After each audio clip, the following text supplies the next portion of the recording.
Welcome, baseball fans, to Cedar Rapids, Iowa, the 2023 Division III Baseball National Championships here from PG Cares Field, Veterans Memorial Stadium. The Lynchburg Hornets set to take on the East Texas Baptist Tigers. Kyle Haney hanging out with you again. We've made it to Saturday night. We've made it to day 2 of the tournament. We've been having so much fun. The Hornets had a blast yesterday in their 8-6 victory over Wisconsin Lacrosse. Another close win for Lynchburg. They've been doing that all season long. Why would that change now right here in national championship play, fans? We're so excited to have you along for the ride. We know it's another late night. We're calling it One Nation After Dark, or D3 Baseball After Dark. Who knows? We'll toy around with some more names. We're having a blast. It really has been a great trip for us. It seems like all the players for Lynchburg in high spirits, the coaches as well. Yes, it's a business trip. Yes, everybody's focused, but why not have some fun and some laughs along the way? And I think that's probably a trait of all the great teams. They've got that edge, they've got that drive, and they're always playing hard, but off the field, they know how to relax and how to keep it light, and those kinds of things are so much fun to watch up close and personal. But just like that, it's time for baseball, an abbreviated pregame show. We are ready for action. Lynchburg is the visiting team today. They will be in the road gray tops, gray pants. Leadoff man is Brandon Garcia, the shortstop. He's in the batter's box right now. Lineup is actually unchanged from yesterday. It'll be Ben Jones batting second, the All-American Avery Neves third, Sean Pokerock is the DH hitting fourth, Eric Hyatt, the first baseman, batting fifth, and wearing number 5. Gavin Collins, the third baseman, hits sixth. Jackson Harding is the right fielder, batting seventh. Holden Fiedler, the catcher, hits eighth. And Carson Atkins, the center fielder, batting ninth. The count is even at 1-1. We know some folks are trying to match up the video with the audio. We thank you so much for that. And if you're tech savvy, you can make that work. You might just have to pause one that gets ahead of the other, or perhaps just refresh the browser occasionally and restart both broadcasts. But we'll make it work for you. We'll help you. Brandon Garcia's got a 2-1 count. He is facing right-handed thrower for ETBU. That is Cole Godkin. Cole Godkin started in Game 1 of ETBU's Super Regional play through 6 innings, 0 earned runs, gave up 2 hits, and got the win against Laverne, a team from California that is actually a common opponent for these ball clubs, believe it or not. Lynchburg played Laverne way back in February. So these two teams, despite the fact that they're separated by, 1,000 miles or so, ETBU is in Marshall, Texas. East Texas, of course, you can get that in the name, and Lynchburg in Central Virginia. They have had a common opponent this year, and now they're doing battle right now. Brandon Garcia takes the leadoff walk. That was a 5-pitch walk, and here's Ben Jones. Ball popped out of the catcher's mitt, but Brandon Garcia unable to advance. It's ball 1 to the second baseman, Benny Bombs. Ben Jones hit a 2-run double in the right center gap. That was part of a monster inning for Lynchburg yesterday. They scored 5 in the 6th inning to really take control. A good fight back from Wisconsin Lacrosse yesterday, but Lynchburg was able to hold on and get the 8-6 victory. Another win for Lynchburg in what I call that close game territory, 4 runs or less. That's the old one swing of the bat rule in baseball, fans. For Lynchburg, they are now 25-7 in those games, decided by 4 runs or less. 25 wins in close games by 4 runs or less. This team knows how to play under pressure. They know how to test themselves against the best, and more often or not, they pass that test. Maybe not always the A+. I think there were some things that Coach Lucas Jones would have preferred to go differently for Lynchburg yesterday. But a win's a win. You advance here to day 2. It's game 2 for these two ball clubs in the winner's bracket of the lower bracket. We'll talk more about that. We've had a chance to talk a bit extended here because of the mound visit from the coaching staff by East Texas Baptist, having a chat with Cole Godkin. He has fallen behind Ben Jones. Here's a comeback pitch there that does catch the outer edge of the plate, so now it's a 2-1 count. It was 6 of 7 balls for the righty Cole Godkin to begin this game. ETBU is in their home whites. They've got the dark blue trim. A couple players have the pants pulled up, showing off the dark blue socks. Big hack there from Ben Jones, comes up empty, and now the count is even at 2-2. Still no outs here in the top of the first inning. Once again, Lynchburg is the visiting team in this second round game. It is game 8 total of the tournament. Here's Godkin in the set position, ready to work. That one nearly hit Ben Jones. Ben Jones is telling the umpire it did clip the jersey. It's another one that popped away from the catcher, and this time Brandon Garcia is able to scramble to second base. They will call that a pass ball, and the count is full now. With first base open, Avery Neves waiting on deck. Godkin looks like he's got good velocity. Don't know that he's thrown an off-speed pitch yet. I think his coaching staff would prefer him get some fastballs over for strikes. Shortstop keeping Brandon Garcia close. Here's the full count delivery. It's back-to-back walks. Lynchburg can do this. We talked about their plate discipline, their zone awareness, and that's hitting zone and strike zone awareness. Their scouting report on the pitcher, knowing what he is capable of, and working counts with a patient approach. It leads to a lot of walks. Lynchburg walks over 5 times per game. I think it was just 2 yesterday. I'll double-check that stat for you, fans. Now it's runners on first and second with nobody out for Avery Neves. Right-handed hitter steps in. Got the white batting gloves on today with the white cleats. There is activity in the East Texas Baptist bullpen. We are in Cedar Rapids, Iowa. It has been such a delight hanging out in this wonderful town. One of the all-time great Midwestern cities, I think. It's got a lot of things about it as Avery Neves takes ball 1. A lot of things that would remind you of so many other typical cities of this size all across the country. Then it's got some really unique characteristics as well that make it a lot of fun. Godkin is set again. Righty kicks and fires. Neves swinging. Bouncing ball, could be 2. Hard hop for the shortstop. They do get Jones out at first, but Neves beats it at first base. Jones was retired at second there as the shortstop really had to hang tough on a weird hop. Ball was hit pretty well off the bat of Avery Neves. It will go in the books as a 6'4 fielder's choice. So there is 1 out, and now there's runners at the corners for Sean Pokerock. The designated hitter was 3 for 4 yesterday for Lynchburg. He has been on a tear in the postseason. Hitting exactly 500 in postseason ball is Sean Pokerock. And remember, he was the hero in Game 1 against Shenandoah in Super Regional play with the bases clearing double there at Bank of the James Stadium in the Hill City. Godkin buzzes the tower with a fastball up and in. Pokerock just kind of casually moves his chin out of the way, and it's ball 1. Another hitter that Godkin has fallen behind. You want to have trust and faith in your starting pitching at this level, but you know that games can get out of hand early. You don't want to be so far behind the 8 ball because your starter has a blip in the radar game, a banana peel kind of a game, and all of a sudden you're down multiple runs. You're down 5, 6, 7 runs.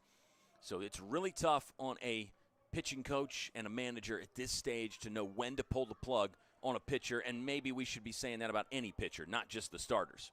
But starters early in the season, in February, March, even into April, you can give them a longer leash, some rope. Neves will run. He takes off. No throw to second. I think it was a design no throw there by ETBU. They were content to let Avery Neves scamper his way into scoring position. So now it's runners on second and third for Sean Pokerock. 2 balls, 1 strike count. Cole Godkin will go back to the windup now with runners on just second and third. Here's the pitch to Pokerock. Looked like he took something off that, pace off the ball, but it's still a ball out of the zone high. 3-1 count for Sean Pokerock, freshman for Lynchburg. There's 1 out. Infield is back. Looks like they're trading an out for a run. Pokerock blisters 1, but it's going to be well foul. Actually went over the ETBU bullpen.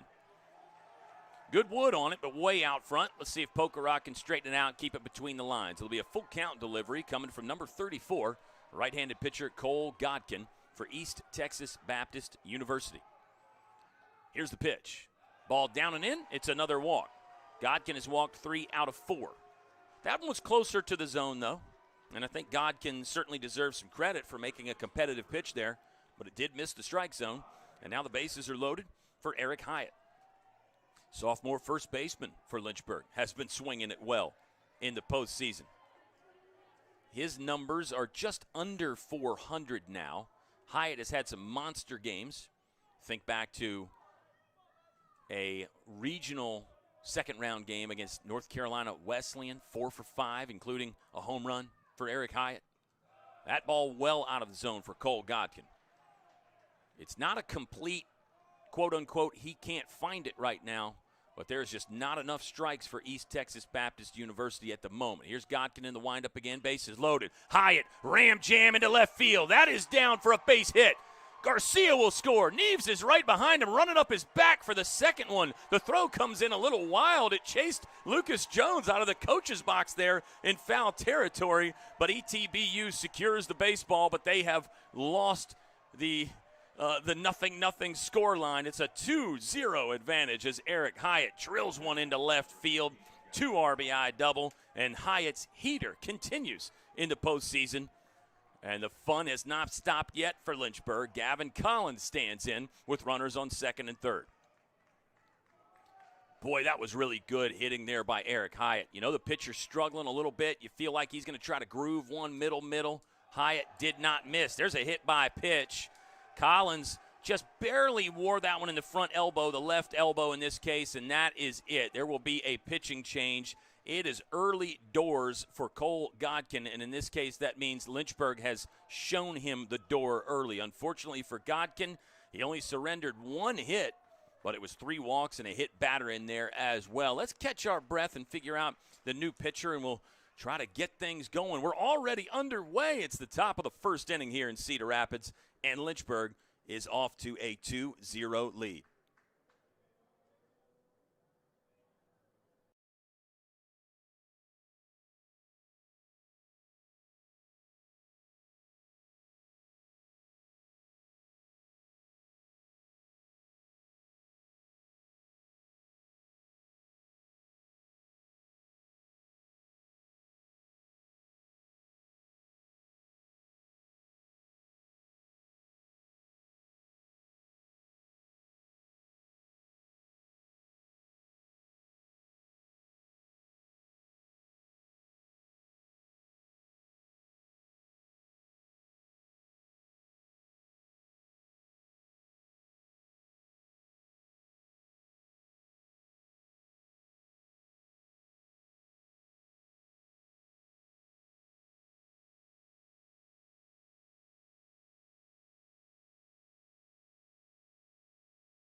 Okay, the new pitcher for East Texas Baptist will be Peyton Miller. Number 4 enters with a 4.22 earned run average. He is undefeated at 3-0. This will be appearance number 16 on the season. He does have 8 starts in there as well, so about half and half starting, half in relief. And he is now facing Jackson Harding in a bases-loaded situation.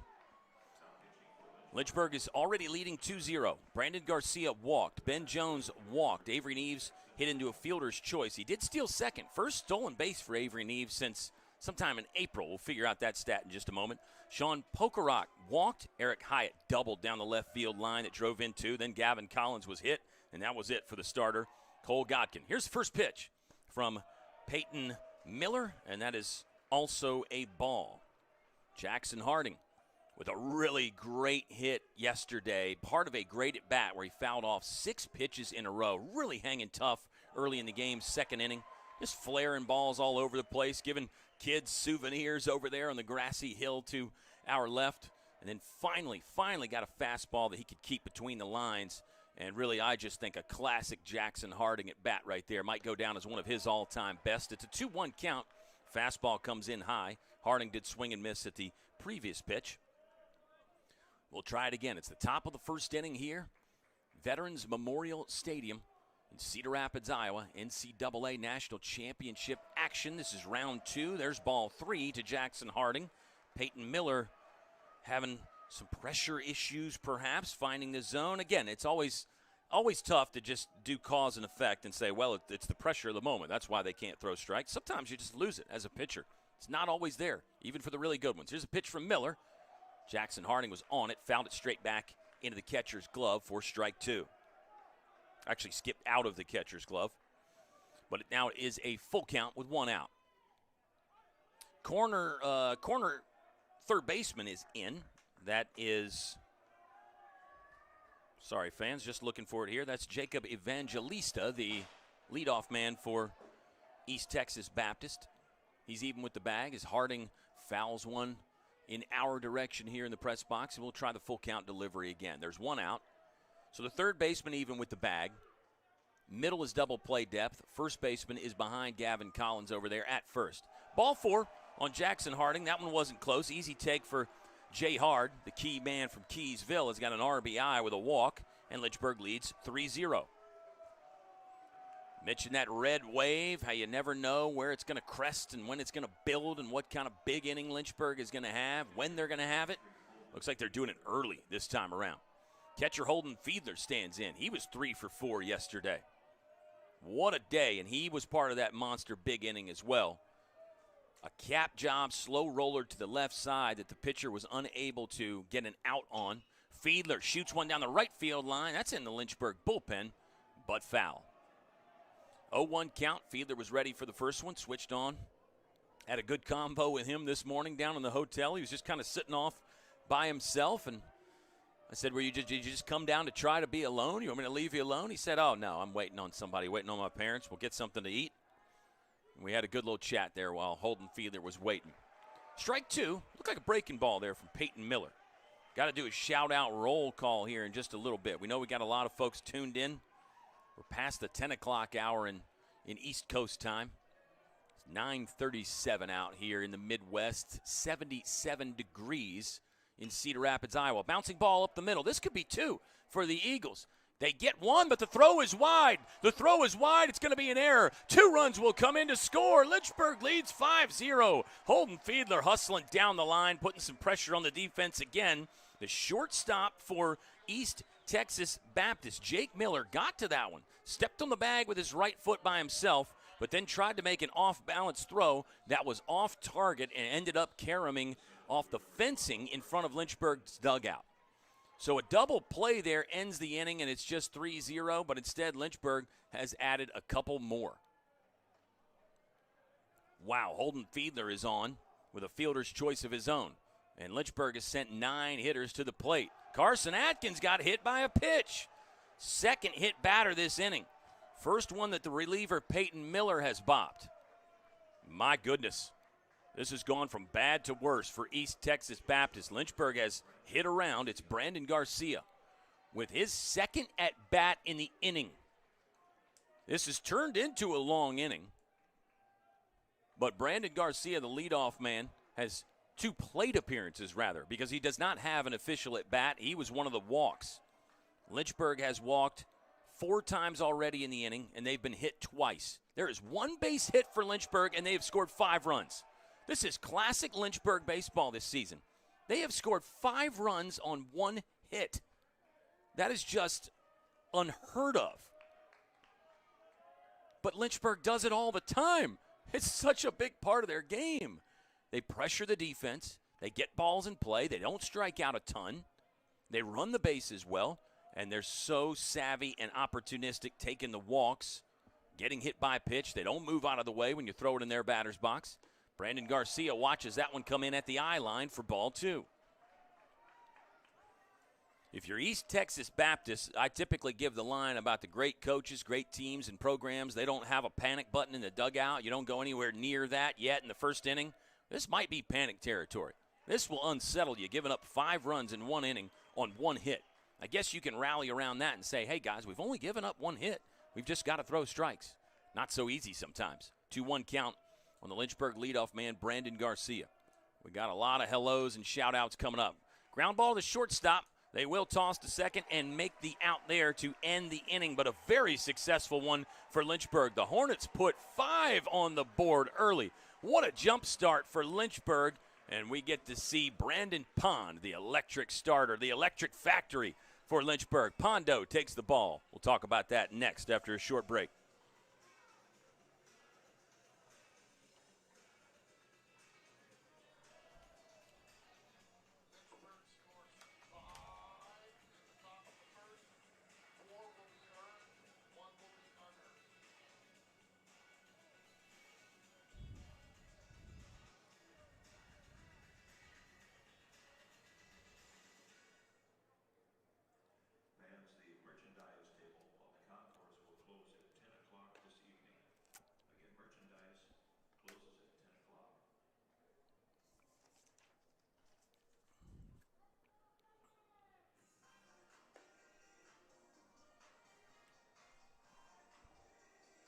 We're through just half of an inning here in Cedar Rapids, Iowa. Game 8 of the NCAA National Championship Tournament. It's game 2 for these ball clubs. Lynchburg out to a 5-0 lead.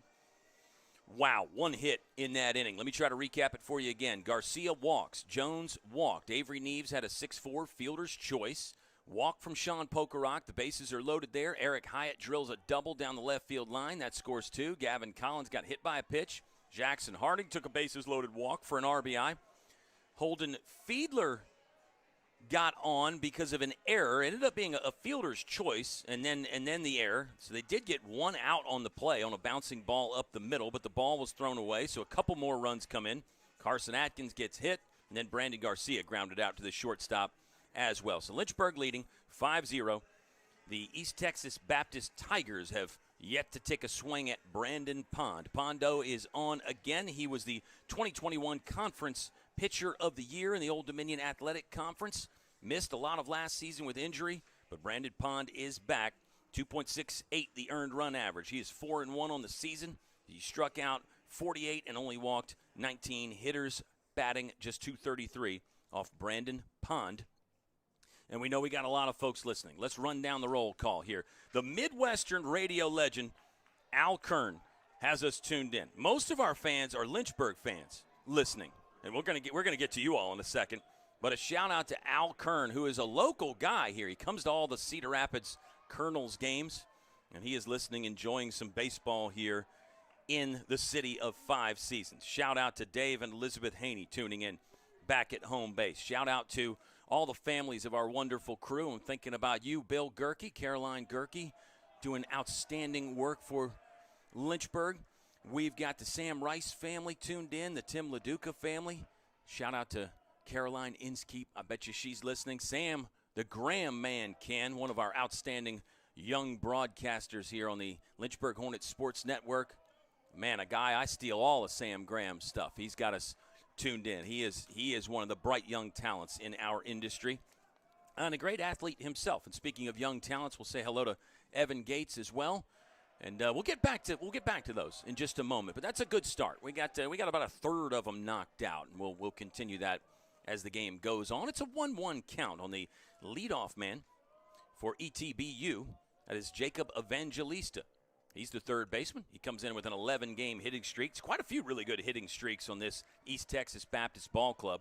We will be discussing them as the game goes on. ETBU got here to this spot by beating Salisbury yesterday, 7-3. They got a really great start.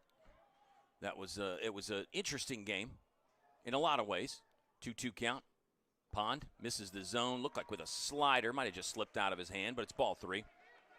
A really good game for East Texas Baptist University, but also an interesting game because we had a 1 hour and 43-minute rain delay, and their starter, Sayers Collins, came back out. He was dominating before the rain delay, and so the debate in the press box was, does ETBU, do they send the starter back out? You know, it's been an hour, almost 2-hour wait. Can you get cranked up? Can you reheat?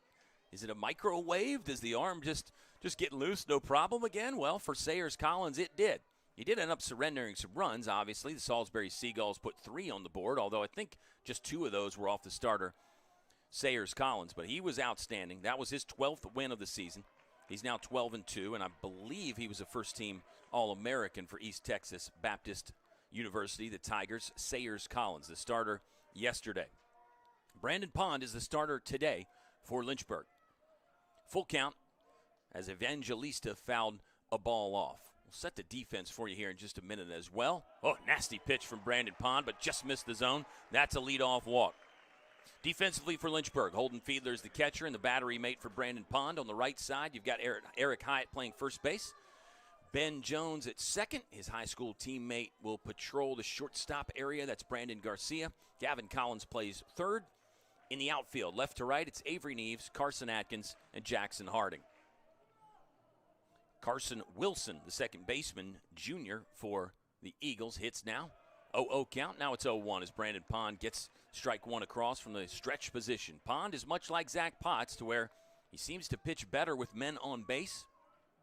We need to do a deep dive statistically into that and figure out if that's just me and what I think, my biases, or if the numbers actually back up that those guys pitch better with runners on base. But it seemed like that all year. And speaking of Zach Potts, he did get the win yesterday for Lynchburg. Another classic Zach Potts start. Got through 7 complete. Really did so many good things for Lynchburg. Runner goes. Fiedler, good throw. Threw out a runner yesterday. This one was on target, but Evangelista beat it down there, and it's a stolen base. Runner in scoring position for the first time tonight for the Eagles, or excuse me, the Tigers. I beg your pardon. It's the East Texas Baptist Tigers. It was the Eagles yesterday from Wisconsin lacrosse. And they lost to Salisbury, so a short trip for Wisconsin lacrosse. Salisbury stays alive with a 7-2 win. The loser of this game meets Salisbury tomorrow in a 3 p.m. game in the loser's bracket. And the winner of this game actually gets tomorrow off. Here's a ball driven in the right center gap. Atkins and Harding are there. Carson Atkins calls him off. Runner will tag. We've got to play at third here. Strong throw from Carson Atkins. The ball actually hit the foot of Evangelista as he slid in. But Brandon Pond, good technique, textbook stuff from a pitcher. He was over there backing up third base. He will retrieve the loose ball. So it is an out. Carson Atkins pulls in the first out of the evening. And now Jordan Hara, the designated hitter, steps up with a runner on third and 1 out. Lynchburg will surely keep the defense, the infield anyway, back, you would think. You trade it out for a run right here. Early in the game, you'd probably do that in a tie game. But when you've already got yourself out to a 5-0 lead, that's probably the play right there for Lynchburg. Fastball, outer half, 4-strike 1 from the righty Brandon Pond. Lynchburg's defense, interior-wise, is deep, with the exception of the third baseman, Gavin Collins, who's even with the bag at third. Pond still pitching from the stretch. Some pitchers will go back to the windup with just a runner on third. Oh, hit by pitch. Pond let that one slip, and then it got Jordan Hara in the left thigh. So it's a walk and a hit batter for Brandon Pond. There was a fly out to right center field in there as well, but not an ideal start for Brandon Pond. And it's interesting, the psychology, because you love pitching with a 5-run lead, but do sometimes you subconsciously or even consciously let your guard down as a pitcher? Perhaps. And again, not placing a cause and effect or a blame there. I'm not saying that's what's happening with Brandon Pond. Sometimes you just throw balls. Sometimes you just can't find the zone right away like you normally can. Brandon Pond, control has never been an issue, and the career numbers definitely back that up. Runners on first and third now. 1 away for Ben Lee. Ben Lee is the sophomore cleanup hitter for East Texas Baptist University. His numbers are through the roof this season. They've got a really talented lineup top to bottom. East Texas Baptist hits .340 as a team. And the extra base numbers are through the roof as well. This man, Ben Lee, right-handed swinger, hacks at the first one. Nothing but air that time, and it's an 0-1 count. Ben Lee enters with a .403 batting average and 23 bombs. So here's a guy that can change the game in one swing of the bat. And with 2 runners on, that would really, really be a big spot to do something with a long ball, potentially. Brandon Pond, a couple throws over to first base to keep an eye on Jordan Hara. Jordan Hara is the runner at first base. He was the batter that was hit by the pitch. Nice one from Brandon Pond. Good nibble right there. It does catch the outer and bottom portion of the strike zone for strike 2. Runners on first and third for the Tigers, who enter the game at 41-13, including a win in the opening round yesterday over Salisbury. Pond throws over to first again to keep Jordan Hara close. Jordan Hara is a grad student from Hawaii. Very cool there. Pretty much everybody else on the East Texas Baptist lineup is from Texas. 1 or 2 from Louisiana. Line drive, arcing over the head of the shortstop, Brandon Garcia. He didn't even get a jump off because it was out of his catching range and down for a base hit. Not a real high exit velocity from Ben Lee, but it's a single. It does the job. It's actually the first hit of the ball game for East Texas Baptist, and now they're on the board with 1 run. It's a 5-1 Lynchburg lead. Mound visit from Holden Fiedler. He'll go have a conversation with the starter, Brandon Pond.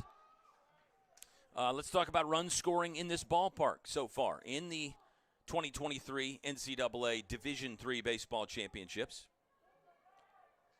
There have been 15 runs per game 15 runs per game so far, and the breakdown on that is 9.71 for the winning teams, and losing teams are averaging 5.29 runs per game. So I would call that pretty high scoring, considering the fact that you've got 8 teams that can really pitch it, 8 teams that can really glove it. You don't get to this point by not being able to play defense and throw the ball, and you should be facing aces, 1s, and 2s in these first 2 rounds. So the fact that the scoring numbers are that high is not mind-boggling, but I would call it a little surprising, at least in my baseball opinion. Brandon Pond's the kind of guy who is a shutdown arm. We know that. He surrendered a run right now, though. Now it's a 1-0 count on the 5-hole man, Brett Wagner. The right fielder for ETBU is a senior. He'll hack on that one and send it foul into the parking lot. He was the conference rookie of the year last year as a junior, but basically his first full season. Most of those conferences just have some kind of requirement that you couldn't have played X amount of games before your first full season. So you don't necessarily have to be a freshman a lot of times to win those Rookie of the Year awards. Brett Wagner is now a senior. Open stance. He'll hesitate at that, doesn't pull the trigger, and it's ball 2. 1 away in the bottom of the first inning. It has been a long first inning. Combine that with Lynchburg's 5 runs in the top of the first. Now bottom 1. This is dragging on a bit. Half-hearted check swing from Brett Wagner. He was fooled by something that Brandon Pond threw him. I think it was probably the wipeout slider. Another similarity there between Brandon Pond, today's starter for Lynchburg, and Zach Potts, yesterday's Lynchburg starter. They both feature a very, very good slider. 2-2 count, 1 out. Here comes the pitch from Brandon Pond, just off the plate outside. Count is full again with 1 out. Runners on first and second. Could be a time to start the runners here, potentially. Lynchburg's defense, pretty much double play depth. The shortstop, Brandon Garcia, is still back there on the outfield grass. Runner's not going, and it's a foul ball. We'll try it again here with a full count. Lynchburg outfield is shaded very much to pull here on the senior Brett Wagner. In fact, on that swing and foul ball, Jackson Harding actually took a couple more steps in the right center gap. Lynchburg's given up that right field opposite foul line, in this case for the right-handed swinger, Brett Wagner. Here's the pitch from Pond. Foul ball, right side, might stay in play. Foul territory, Eric Hyatt, the first baseman, to the wall, but it lands at least 5 rows up. And we'll have to try the full count delivery again. Nice long at bat here from Brett Wagner. He's fouled off a couple good Brandon Pond offerings. Kyle Haney hanging out with you. It's the Lynchburg Hornets Sports Network. Hashtag One Nation After Dark here in the beautiful Midwestern setting of Cedar Rapids, Iowa. Division III Baseball National Championships. Full count pitch coming from Pond. He kicks, fires, runners do go. That is strike 3, and the runner at first is in no man's land. Holden Fiedler tried to pick him at first base. So here's the situation, and let me recap it, because it was hard to call for this reason. The umpire really slow-rolled and gave a delay strike 3 call, and that actually almost burned East Texas Baptist, because the runner at first, Ben Lee, didn't know if it was strike 3 or ball 4. He was kind of just wandering around. Holden Fiedler, the catcher for Lynchburg, didn't know that it was strike 3, or he would have picked immediately. The umpire finally made the punch-out verbal call that everybody could hear. Oh, here's the first pitch swinging in a rope into left field. Second run for the Tigers is in. That was Jace Jones ambushing a fastball for the second hit of the inning for the East Texas Baptist Tigers. So in the midst of recapping a weird strikeout looking there by Brett Wagner, Jace Jones wastes no time jumping on Brandon Pond's first offering. 5-2 ball game. Lynchburg still leading by 3 in a first inning that has now featured 7 runs total. It's 7 runs total with 3 hits combined, but there have been 5 walks and 3 hit batters between the 2 ball clubs in this first inning. Not exactly time machine or aesthetically pleasing baseball, but in a tournament setting, these kinds of things happen. In college baseball, these kinds of things, they happen all the time. But it sometimes can make you scratch your head a little bit when you look up on the board and you see all those runs and not many hits. Brandon Pond missed the zone with his first pitch. Second one on the way. That's low and away. 2-0 count on Nick Masserini, the center field sophomore for the Tigers.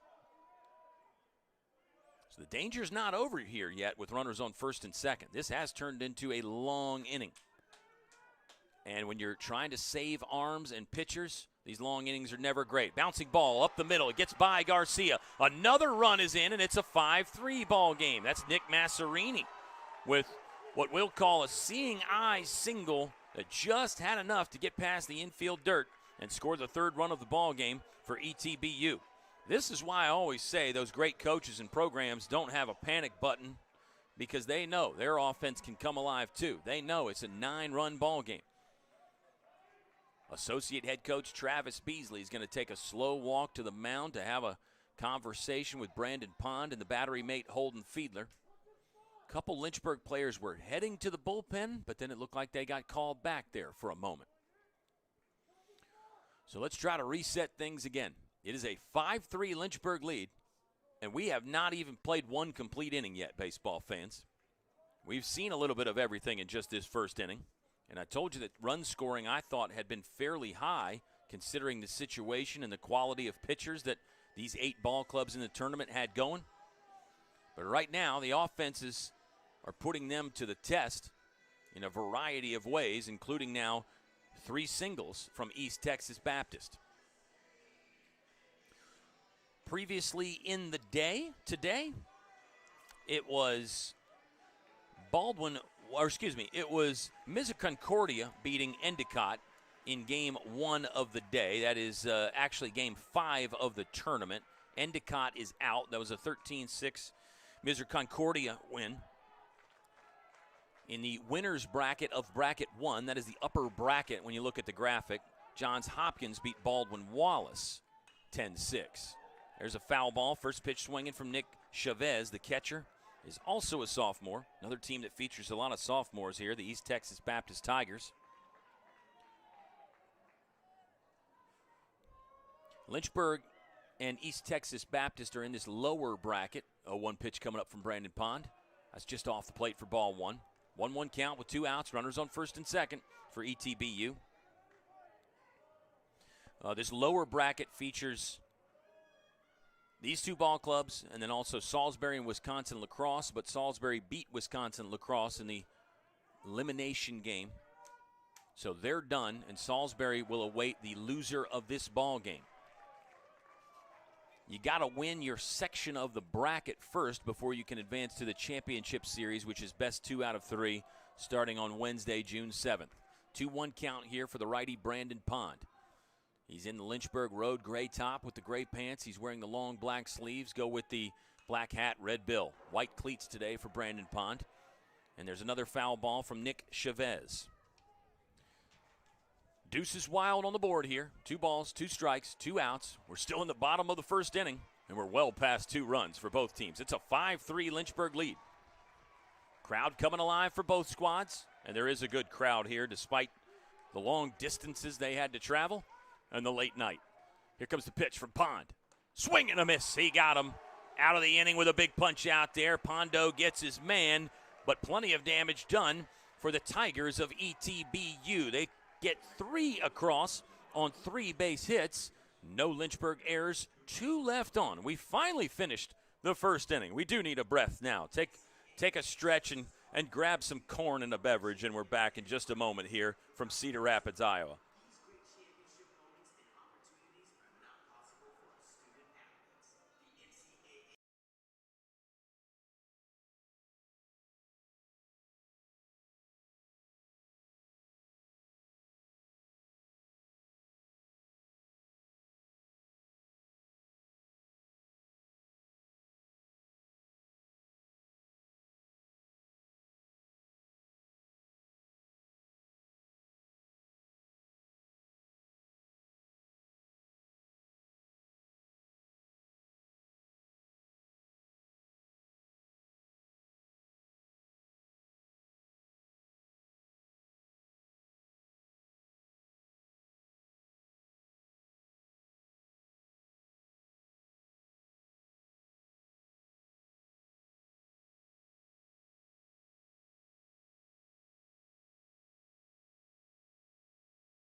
Getting ready to start the second inning here from PG Cares Field, Veterans Memorial Stadium in Cedar Rapids, Iowa. Kyle Haney hanging out with you. A few more hellos and shout-outs to get to.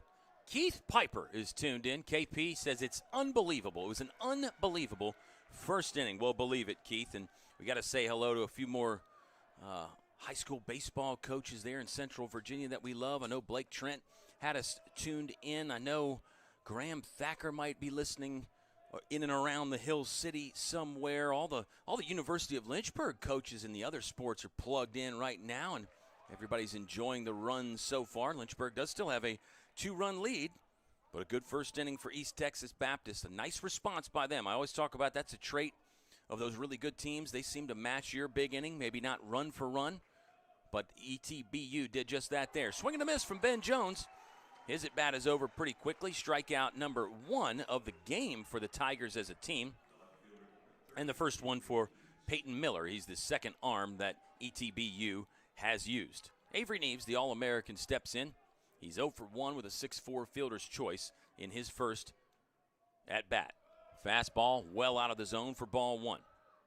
Lynchburg is 44-7 on the season. They're 11-2 in postseason play. They have won 10 of their last 11. And the numbers are all fairly similar for a lot of these teams that are still alive at this point as far as those postseason numbers. I don't think any of these ball clubs have had an unblemished postseason, really. Sometimes that happens where you run through your conference tournament, then undefeated in the regional tournament, get a couple wins in the super regional, and then you're here. Back to the quality of college baseball all around the country and just the nature of our sport. It is really hard to be perfect in this game. And I think the players and the coaches that embrace that fact are really the ones that are the best. They don't ask for perfection. They just ask you to operate at a really, really high level. This man, Avery Neves, does that. 3-1 count.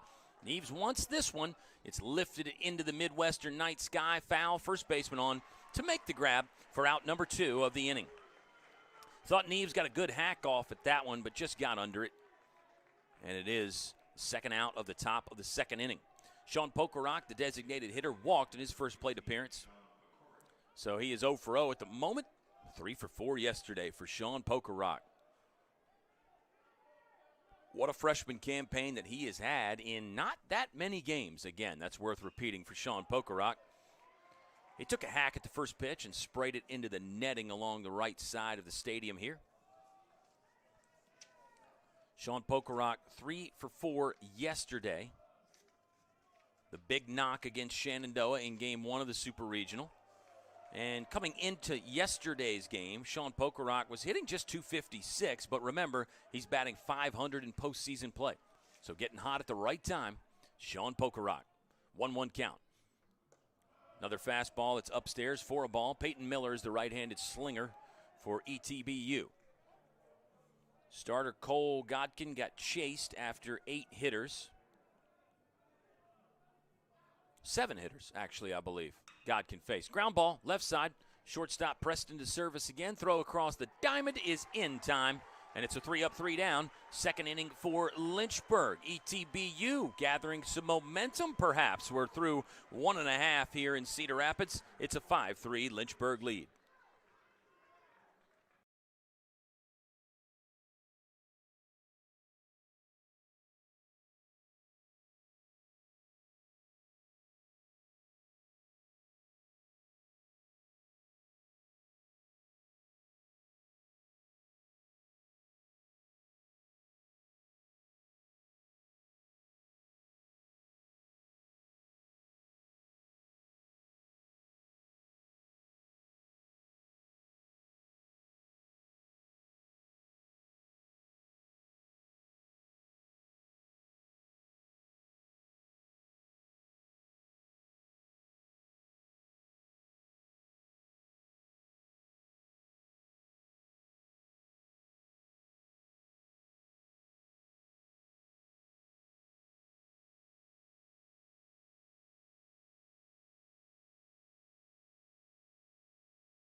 Kyle Haney hanging out with you on a Saturday night, day 2 of the NCAA National Championship Tournament. Another nice moment here at PG Cares Field, Veterans Memorial Stadium. They do the thing in every game where they ask any current and former military members, their families stand up to be honored and recognized, and you see pretty much all of the Lynchburg players when they do that tip the cap, take the cap off, and acknowledge that. A lot of times the pitcher will be in the middle of the warm-up tosses, and he'll stop and take the cap off. We saw Zach Potts do that back at Bank of the James Stadium in Lynchburg. So a really nice thing there. And I'll point out that East Texas Baptist, they did the same as well with the caps tipped for our veterans here, Veterans Memorial Stadium. 1-1 count on the leadoff hitter, and the 9-hole batter, Jake Miller. The shortstop's already made a bunch of plays for the Tigers of ETBU. It's Jake Miller, a grad student. He was 1 for 1 yesterday with a walk. Line up the exact same for East Texas Baptist as well. I'm going to double check that, but I believe that is correct. And that probably makes sense at this stage in the game as well. You know, you got a good thing going. Why change it up? Lynchburg's rolling out the same batting order, and so are the Tigers from ETBU. 1-2 count. Here comes Pond's pitch. Another nasty slider that was just underneath the strike zone, and it's ball 2. Outfield and infield pretty much straight away here for Lynchburg on the 9-hole hitter, Jake Miller. Pond in the windup, kicks, deals. Inside fastball, got him. It's another delayed strike 3 call from our umpire, and I think that's just something we're going to have to get used to. Not all umpires give you the big bang right away. This umpire, it's more of a slow burn on those punch-out calls. So it'll test me as a broadcaster. You got to wait and see just a little bit what the call is.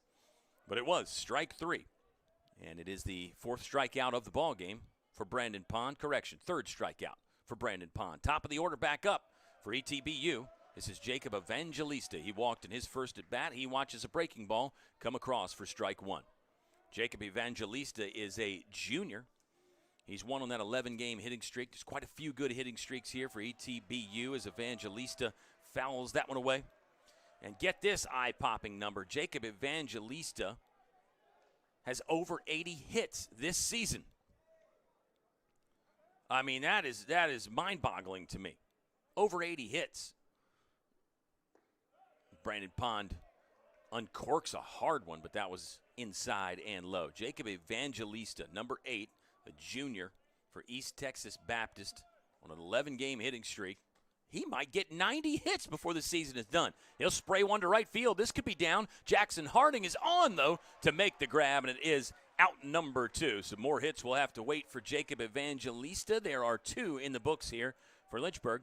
In the bottom of the 2nd inning, Carson Wilson, the second baseman, steps in. He's a junior. He flied out to center field. It was right center field, actually, in his first at bat.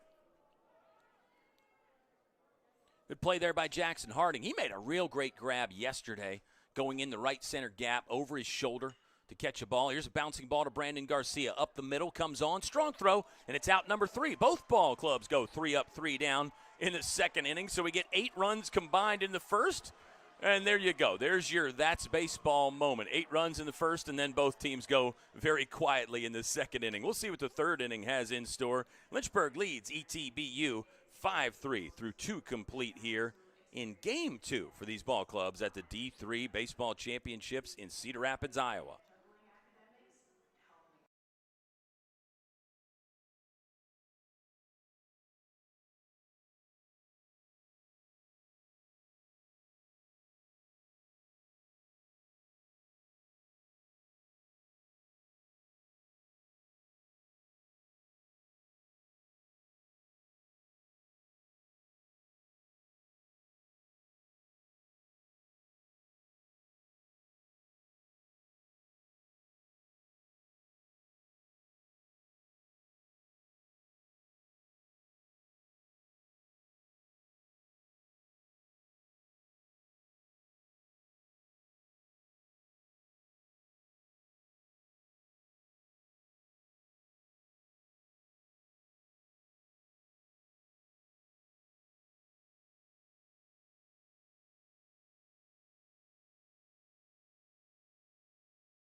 Getting ready to start the top of the third inning.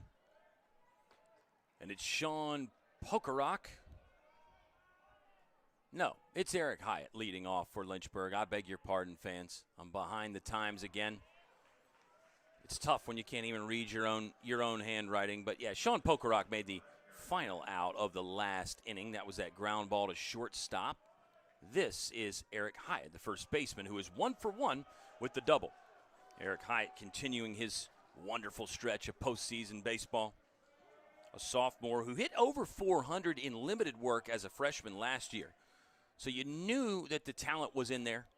Maybe just needed a bit more seasoning, a bit more time. And, of course, to start this year, Eric Hyatt was splitting time at first base with Josh Jorman. But, unfortunately, Josh Jorman injured in that first game against Bridgewater. Hyatt will spray one, two-strike approach to right field. Does it drop in? Long run by the second baseman, and he makes the grab.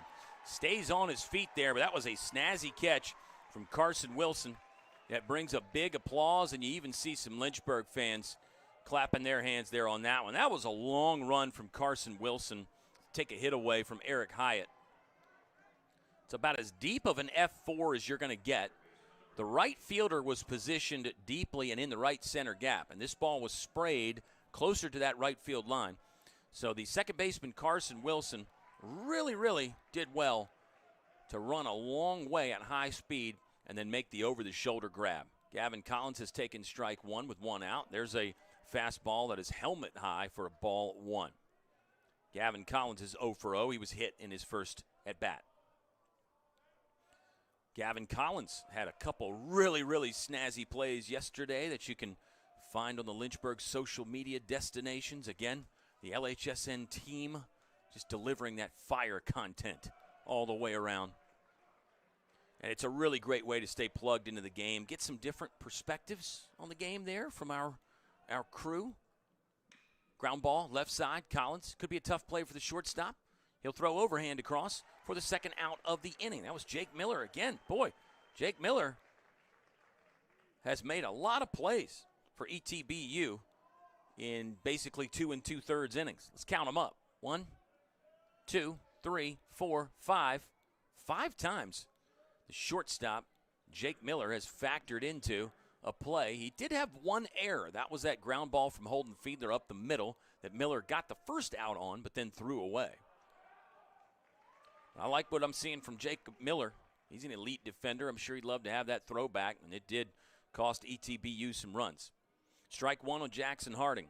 Right fielder hitting with 2 outs here, and now he's hitting with an 0-2 count pretty quickly. Peyton Miller came in and struggled just a tad for ETBU, but he's been pretty electric since. He sat down 6 in a row, looking for 7 in a row right here from Jackson Harding. That one did clip his elbow. Harding immediately looked at the umpire. Oh, no, the umpire's going to call him back. The umpire has called Jackson Harding back and called him out. He has called him out, saying he leaned into that pitch. Oh, my goodness. It, from my perspective, looked like Jackson Harding actually tried to get out of the way, kind of tried to roll with the punch there as he sort of twitched at that ball coming in. I'm seeing a replay on the big screen up here. Wow, yeah, Harding tried to get out of the way. I don't know if it's reviewable or not. We do have the benefit of instant replay, and we saw Avery Neves make a diving catch yesterday that was reversed on instant replay. I think Lucas Jones is asking his staff, should we review it or not? Should we use the instant replay? Should we use the challenge? Lucas Jones is still having a conversation with our home plate umpire. Interestingly enough, that it's interesting that Brandon Pond and Holden Fiedler are out there warming up as if to start the bottom of the third inning. Coach Lucas Jones, I think, is asking the home plate umpire, can we review it? And there is not going to be an instant replay review. Wow. So it's ruled a strikeout on Jackson Harding. I guess it's a backwards K, a strikeout looking in strange fashion. Back to what I always say, it probably sounds redundant and overused to the folks that listen to me a lot, but you just watch this game enough and you will see something new.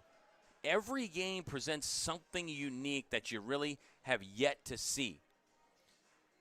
You know, it wasn't like Jackson Harding dove down over the plate to wear that one in the elbow at first glance, it looked like he tried to get out of the way. And at second glance, on the replay, it looked like he tried to get out of the way. The umpire ruled as a strikeout, not a hit by pitch. So file that one away. And we do have the press conferences after games, so we could maybe ask Coach Lucas Jones what his take on that one was and what the conversation with the umpire is like. Now, he may not want to share that conversation, but it might be worth asking the question anyway. Speaking of questions, let's see how well Brandon Pond can get into his groove. He sat down 3 in a row last inning after a shaky first inning.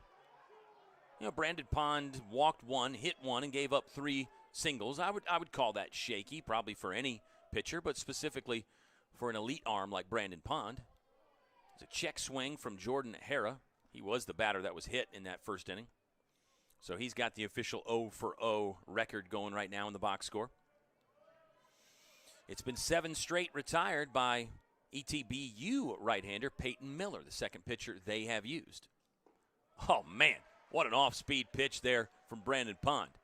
He got a big swing and a miss from Jordan Hara. Completely befuddled the Hawaiian. Designated hitter now swings with a 1-2 count and nobody out. Here's the pitch from the windup for Pond.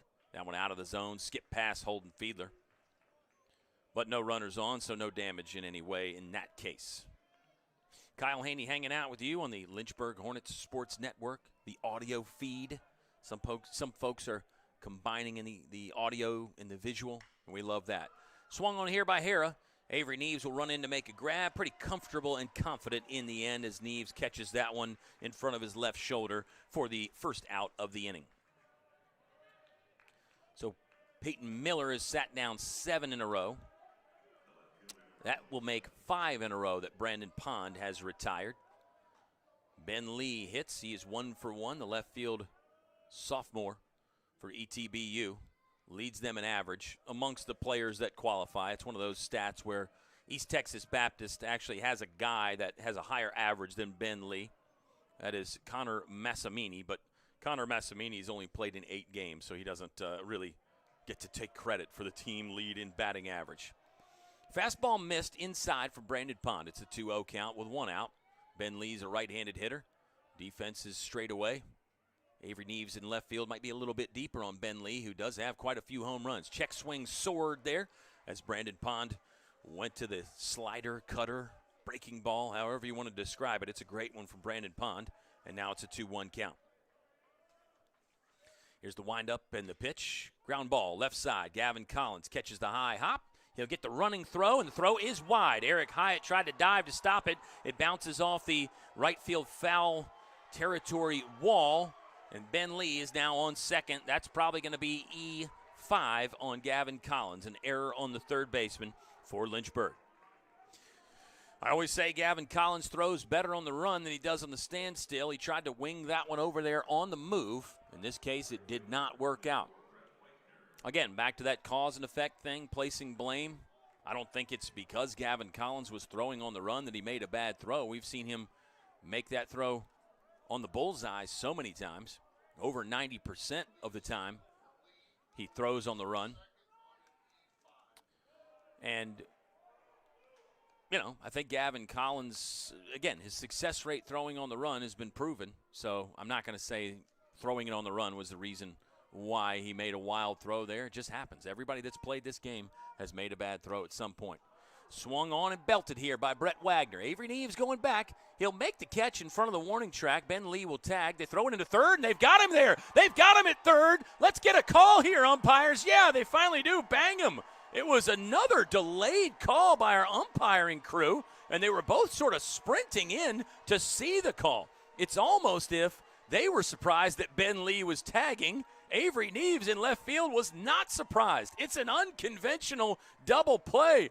The old 7-6-5 double play as Brandon Garcia was involved in the relay there. Quick catch, turn, and throw from the shortstop, Brandon Garcia, to eliminate the threat and end the inning. No runs in the third inning for ETBU, and Lynchburg holds on to a 2-run lead, 5-3 through 3 complete here in Cedar Rapids, Iowa.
Well, a unique way to end the third inning. Ben Lee got on because of an error from the third baseman Gavin Collins. He advanced to second. It was a pretty well hit fly ball to left field by Brett Wagner. Avery Neves fielded it about 5 steps in front of the warning track. Ben Lee decided to tag up at second and try to advance to third. Neves with a very good throw to the relay man, shortstop Brandon Garcia. And then Garcia with a really flashy quick turn to get it to the third baseman Gavin Collins. And it goes in the books as a 7-6-5 double play. You don't see that one very often, and that will add to Lynchburg's nation-leading double play total. They are the statistically best team in the nation at turning double plays. And those double plays like that, the weird ones do count on that stat. Of course, you have the more conventional, the 6-4-3s and the 4-6-3s and all those things in the infield that are so much fun to watch. But a weird double play like that is fun to watch as well. Holden Fiedler just flew out to the left fielder while we were recapping the defensive portion of the bottom of the third inning. And this is Carson Atkins. Swing and a miss there. It's a 1-1 count on the center fielder for Lynchburg, who was hit by pitch in his first plate appearance. One of 2 Lynchburg hitters that has worn one today. Gavin Collins was the other. Carson Atkins got the bat off his shoulder but didn't completely fire it, and he takes strike 2. 1 ball, 2 strikes, 1 out for the 9-hole hitter in the top of the 4th inning. Here's the pitch. That one's low and away in the dirt from Peyton Miller, who has now retired 8 in a row. Keep that number in mind. He has really come in and done a nice job of stabilizing things, mitigating some of the damage. Lynchburg, remember, scored 5 in the first inning. There's a swing and a miss on Carson Atkins, by Carson Atkins. Fastball he couldn't catch up to. Second strikeout for Peyton Miller. Now he's retired 9 in a row. He's gotten through the lineup 1 time clean. He did come on and hit Carson Atkins. So he hasn't been perfect in his relief appearance, but he's been perfect through the lineup 1 time, the last 9 hitters. Here's Brandon Garcia, who bounced out to the shortstop in a fielder's choice. That ended the first inning. Brandon Garcia got up twice in the first inning. So this is plate appearance number 3, and we're in the top of the 4th inning. Garcia's working with a 1-1 count, facing the right-handed hurdler, number 4, Peyton Miller for ETBU. Here's the pitch, off speed, kind of a backdoor curveball that does catch the outer edge, and it's strike 2. 1-2 now on the freshman shortstop, Brandon Garcia. Fantastic part, the middleman in that 7-6-3 double play, outfield into infield on the double play there. The wheel man, if you will. It was really fancy from Brandon Garcia. They call him Hollywood for a reason. That's the nickname amongst the other players. 2-2 count on BG, Hollywood. Here's the pitch. Fastball upstairs, and it's ball 3. Full count.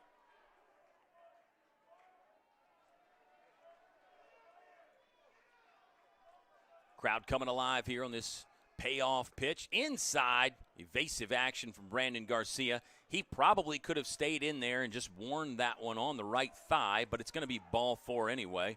So in this case, maybe discretion the better part of valor. Just jump out of the way and take the walk. If it's a 0-2 count, if it's something like that, I think you'd prefer your guy just stay in there and get hit, although we did see the weird one with Jackson Harding.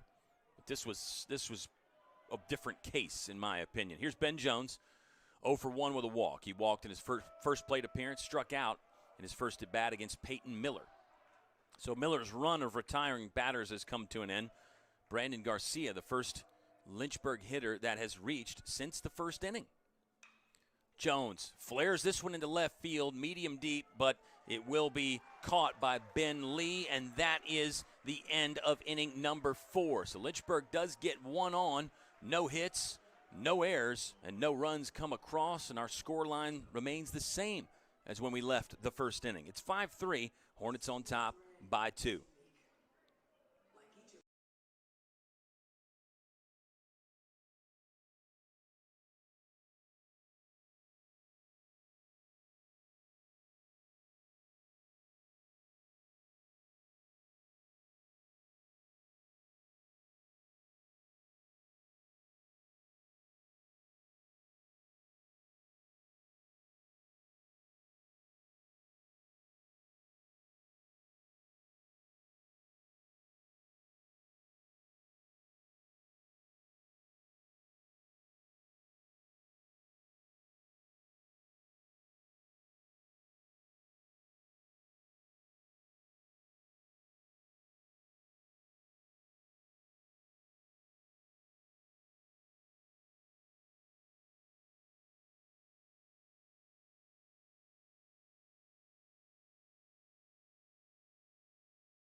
Kyle Haney spending a Saturday night with you here on the Lynchburg Hornets Sports Network. Of course, with the Eastern Standard Time folks, or is it Eastern Daylight Savings Time? Either way, our folks that are listening in Virginia and other spots on the East Coast, closing in on the midnight hour again over there. After midnight, we're going to let it all hang out. Lynchburg did that yesterday in an 8-6 victory. They won that one by 2 runs, and they're on top by 2 runs right now. Brandon Pond set to begin the bottom of the 4th inning. He gets a swing and a miss from the first baseman, Jace Jones. Jace Jones has got a 14-game hitting streak. Make it 15 now because he is 1 for 1 in this one. The grad student singled in his first at bat. Here's the score line right now for Lynchburg. 5 runs in that first inning on 1 hit. They have 1 hit total. They've only gotten 1 base runner since the first inning. That was Brandon Garcia, who walked there in the 4th but was left stranded after a fly ball to left field by Ben Jones. For ETBU, they haven't been cooking with a ton. They did get a runner on last inning. That was Ben Lee on the error by the third baseman from Lynchburg, Gavin Collins. But he got erased and thrown out trying to tag up from second to third. Brandon Pond's got a 2-2 count on Jace Jones. Nobody out. Here's the kick and the pitch. Swing and a miss. Brandon Pond got him on the punch out there. 4th strikeout for Pondo. I think he's finding that groove. Mentioned a little bit of a rocky start in the first inning. Brandon Pond did give up 3 runs after all. And maybe I shouldn't say Brandon Pond gave up all the runs. The Lynchburg defense gave up the runs. It is a collective defensive unit. But I'm sure Pond would shoulder his amount of the blame in that equation. But it seems like Brandon Pond is getting better and better as this game goes on. First pitch to Nick Massarini. That's a swing and a miss by the ETBU shortstop, or center fielder rather, Nick Massarini, sophomore center fielder. He's also 1 for 1. Waved at that one and missed. Here comes the second pitch of the at-bat. That's out of the zone for ball 1. East Texas Baptist University came into the tournament with 219 extra base hits total. For reference, Lynchburg came in with 149. Another check swing from Brandon Pond there. Yeah, he's got the nasty stuff right now. He has figured out the breaking ball. He has figured out a way to make that 2-seam fastball dance a little bit more. I think Brandon Pond is locked and loaded. Here we go, 1-2 pitch. This ball is sent into center field, but Carson Atkins positioned perfectly. He actually does have to drift back a bit to make this grab. That ball carried well by Nick Massarini there. I thought that was one that was actually gonna sort of lose momentum and end up being a grab right there where Carson Atkins started, but he ended up having to sprint back and make the catch there. But the out is recorded. And now Nick Chavez, the catcher, will step in again. He's 0 for 1 with a strikeout. Back to Brandon Pond. I think he's gotten more feel as the game goes on. First pitch swinging here from Chavez into the right center gap. Jackson Harding running back to the track, makes the grab for out number 3. More elite outfield defense from Lynchburg. Brandon Pond snuck in his 4th strikeout of the game there, and it's 3 up, 3 down in the bottom of the 4th for ETBU. Let's see if the Hornets can add on to this 2-run lead in the 2023 Division III Baseball Championships here from Cedar Rapids, Iowa.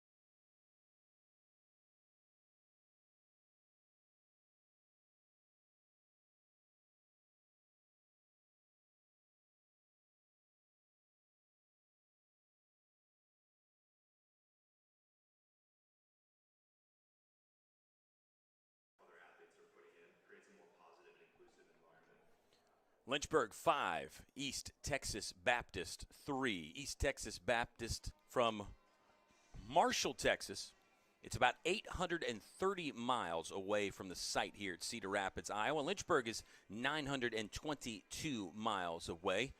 So not quite the same, but we'll throw it in the roughly the same category here for these two ball clubs. Another similarity between these two teams, it's their first appearance in the D3 National Championship. You know, in Division I baseball, this is the College World Series. The NCAA doesn't prefer that term for this tournament, but I still like to call it the College World Series. If it was NCAA basketball, it would be the Elite Eight, right? There were 8 teams that made it to this stage here in Cedar Rapids, Iowa, although that number has been trimmed to just 6 left now. Endicott eliminated earlier today, and then the team that Lynchburg beat yesterday, Wisconsin Lacrosse, got bounced out by Salisbury in the game right before this. Avery Neves, the left fielder, leads off in the top of the 5th inning for Lynchburg, hitting now with a 1-1 count. Laid off an off-speed pitch there from Peyton Miller, who continues to impress for the Tigers. There's one that buzzed the tower from Avery Neves. He ended up looking straight back at the umpire as that one was coming near his headgear. 2-1 count. Here's the pitch from Miller. Neves thought about it, takes that one. The ball at the knees for strike 2. 2-2 with nobody out in the top of the 5th inning. Right-handed pitcher Peyton Miller sporting a blue glove. Foul ball swinging by Avery Neves. It's a glove that makes Peyton Miller stand out a little bit, but gosh, his pitching prowess is what's standing out to me. He's throwing the ball well. And the second pitcher ETBU has used. Here comes another 2-2 offering. Neves slammers that one into right field. Long run at the track, and the catch is made at the belt out there in right field by Brett Wagner. He had a long run and just got on the edge of the warning track there and hauled that one in around his midsection for out number 1. So Avery Neves is 0 for 3 now in this ball game. Sean Pokerock is 0 for 1. He did walk in his first plate appearance. Grounded out to the shortstop in the second at bat, and that was to end the 2nd inning. We are in the top of the 5th. Strike 1 from Peyton Miller. Yeah, Lynchburg scores 5 runs on 1 hit in the first inning. There were 4 walks and 2 hit batters in there. There was 1 error in there for ETBU. The Tigers answer with 3 in the bottom half of the first inning. So we're thinking, man, high-scoring game. If you just do the math, if you stretch it out, that would, at that pace, it should be a 45-27 game. Lynchburg scored 5 in the first, ETBU 3 in their half of the first. 45-27 is what the pace should be. Since then, all donuts up there. Zeros for both teams, 2nd, 3rd, and 4th. Pokerock will get hit in his wallet and just trot to first. That is the 3rd hit batter of the game for ETBU. First one that Peyton Miller has bopped. We thought maybe he hit Jackson Harding. The ball did hit Jackson Harding, but the umpire ruled that Harding moved into that one a little bit. So Peyton Miller's been really good. A few wild ones, even the one before Sean Pokerock got hit. He threw it over his catcher's glove and head to the backstop. There's one low. Barely kissed the dirt as it went into the catcher's mitt. It's ball 1 on Eric Hyatt. He doubled. He's got the only Lynchburg hit right now. 1 hit through 5 innings. Yet Lynchburg has 5 runs, all in the first. Here's the pitch to Hyatt. Out of the zone for ball 2. That looked like a breaking ball from Peyton Miller, and he might be struggling to find it just a little bit. No action in the ETBU bullpen right now. Sean Pokerock leads off at first base. Had some good base running yesterday that allowed Lynchburg to get an insurance run after the big inning. It was a 5-run inning in the 6th for Lynchburg, but then they added 1 more in the 7th. Very good stuff from Sean Pokerock all the way around. He had a 3-for-4 day. Here's a 3-0 count on Eric Hyatt. Green light, let's see. Doesn't matter. That pitch was well out of the hitting zone and definitely out of the zone that you would offer at with a 3-0 count. So now it's 2 runners on with 1 out for Gavin Collins. That is the 2nd walk that Peyton Miller has issued. And it now makes it walk number 6 combined for ETBU's 2 pitchers. Gavin Collins is 0 for 1. He got hit in his first plate appearance. See if Gavin Collins can get Lynchburg some momentum back. We know about his wonderful game and the things he can do swinging the bat, playing defense. Fastball over the top of the zone. It's a 1-0 start to Gavin Collins. So that's 5 straight balls, and if you combine the hit by pitch and the ball before that to Sean Pokerock, I believe it's 7 in a row that have missed the zone for Peyton Miller. That one nearly hit Gavin Collins. Boy, that was very close. More control problems for Peyton Miller. He was so good at minimizing the damage, and he got through the lineup one time clean. He sat down 9 straight Lynchburg hitters. But some control problems here. This one does catch the outer edge for strike 1. It's a 2-1 count on the junior third baseman for Gavin Collins, a former Rookie of the Year himself. Right fielder Brett Wagner was a Conference Rookie of the Year for ETBU.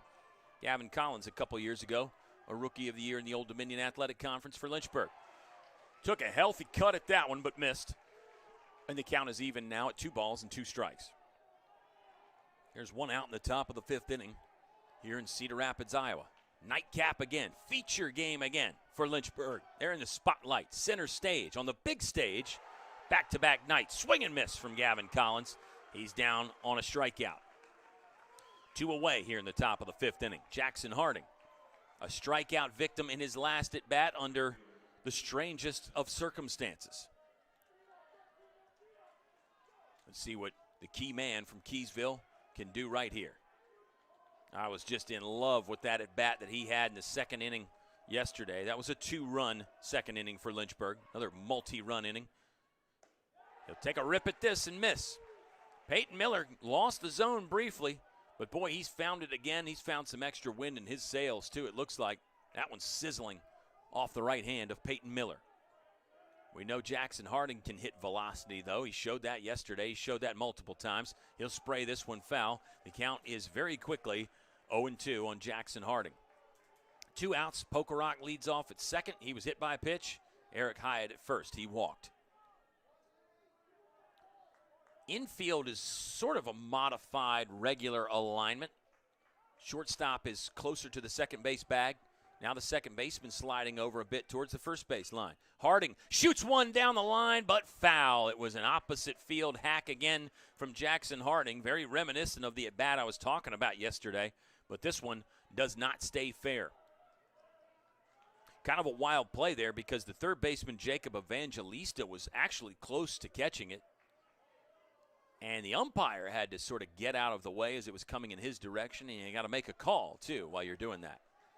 Of course, as an umpire, anything hit right at you when you're positioned on that line, you really want to start off the line, and then you know anything right at you or to your right should be a foul ball. Here comes an 0-2 delivery from Peyton Miller to Jackson Harding. That was inside for ball 1. Well, that's not an easy job over there as an umpire. You got to make all the calls, get all those right, and then you got to make sure you don't get hit with the ball. Saw a wild one today in Major League Baseball in the White Sox game, a weird walk-off win for the White Sox.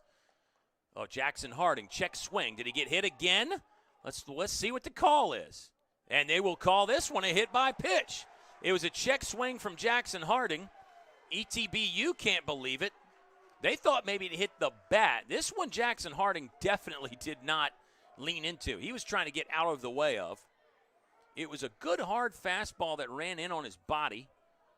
And he ended up getting hit in a place, and something got broken off of the wrist guard or the elbow guard, I think, for Jackson Harding. ETBU head coach is out there to have the conversation with our home plate umpire. So both coaches have had some little chats with the umpires to look at this one. Jared Hood is the head coach for ETBU. And now the home plate umpire will get the crewmates together and they will talk about it. This is one that I always talk about and mention that I really like. The fact that our umpires will get together. It seems like in the old days, the umpire in question would just say, hey, it's my call, I got it, and I got the call right. Now they're a little bit more apt and a little bit more likely to say, yeah, I'll get some additional input. They may not have had a better vantage point than I did, but I'll get their opinion anyway. Oh, they're going to review it. It is going to be a coach's review here by Jared Hood. So a couple of our umpires will run off the field down to the replay area, and they're going to have a chat with the replay officials. We got to peek inside the replay room here at Cedar Rapids, Iowa, PG Cares Field at Veterans Memorial Stadium. So, yes, we do have coaches' reviews in our 2023 D3 Baseball Championship. And there are some situations, of course, where the umpires can initiate a review as well. But this one is a coach's review. And back to Coach Jared Hood. He's a two-time conference coach of the year. He is a Marshall, Texas native, and this is his 9th season as the head coach at ETBU. He spent a couple years there as an assistant. I think most everybody listening at this point should know about Lynchburg's fantastic head coach, Lucas Jones. He's in his 6th season. He has won 3 Conference Coach of the Year awards, one of those while he was at Washington and Lee. There's a great interview floating around on social media today with Lucas Jones talking about the time that he spent at some other places, VCU and George Mason as an assistant.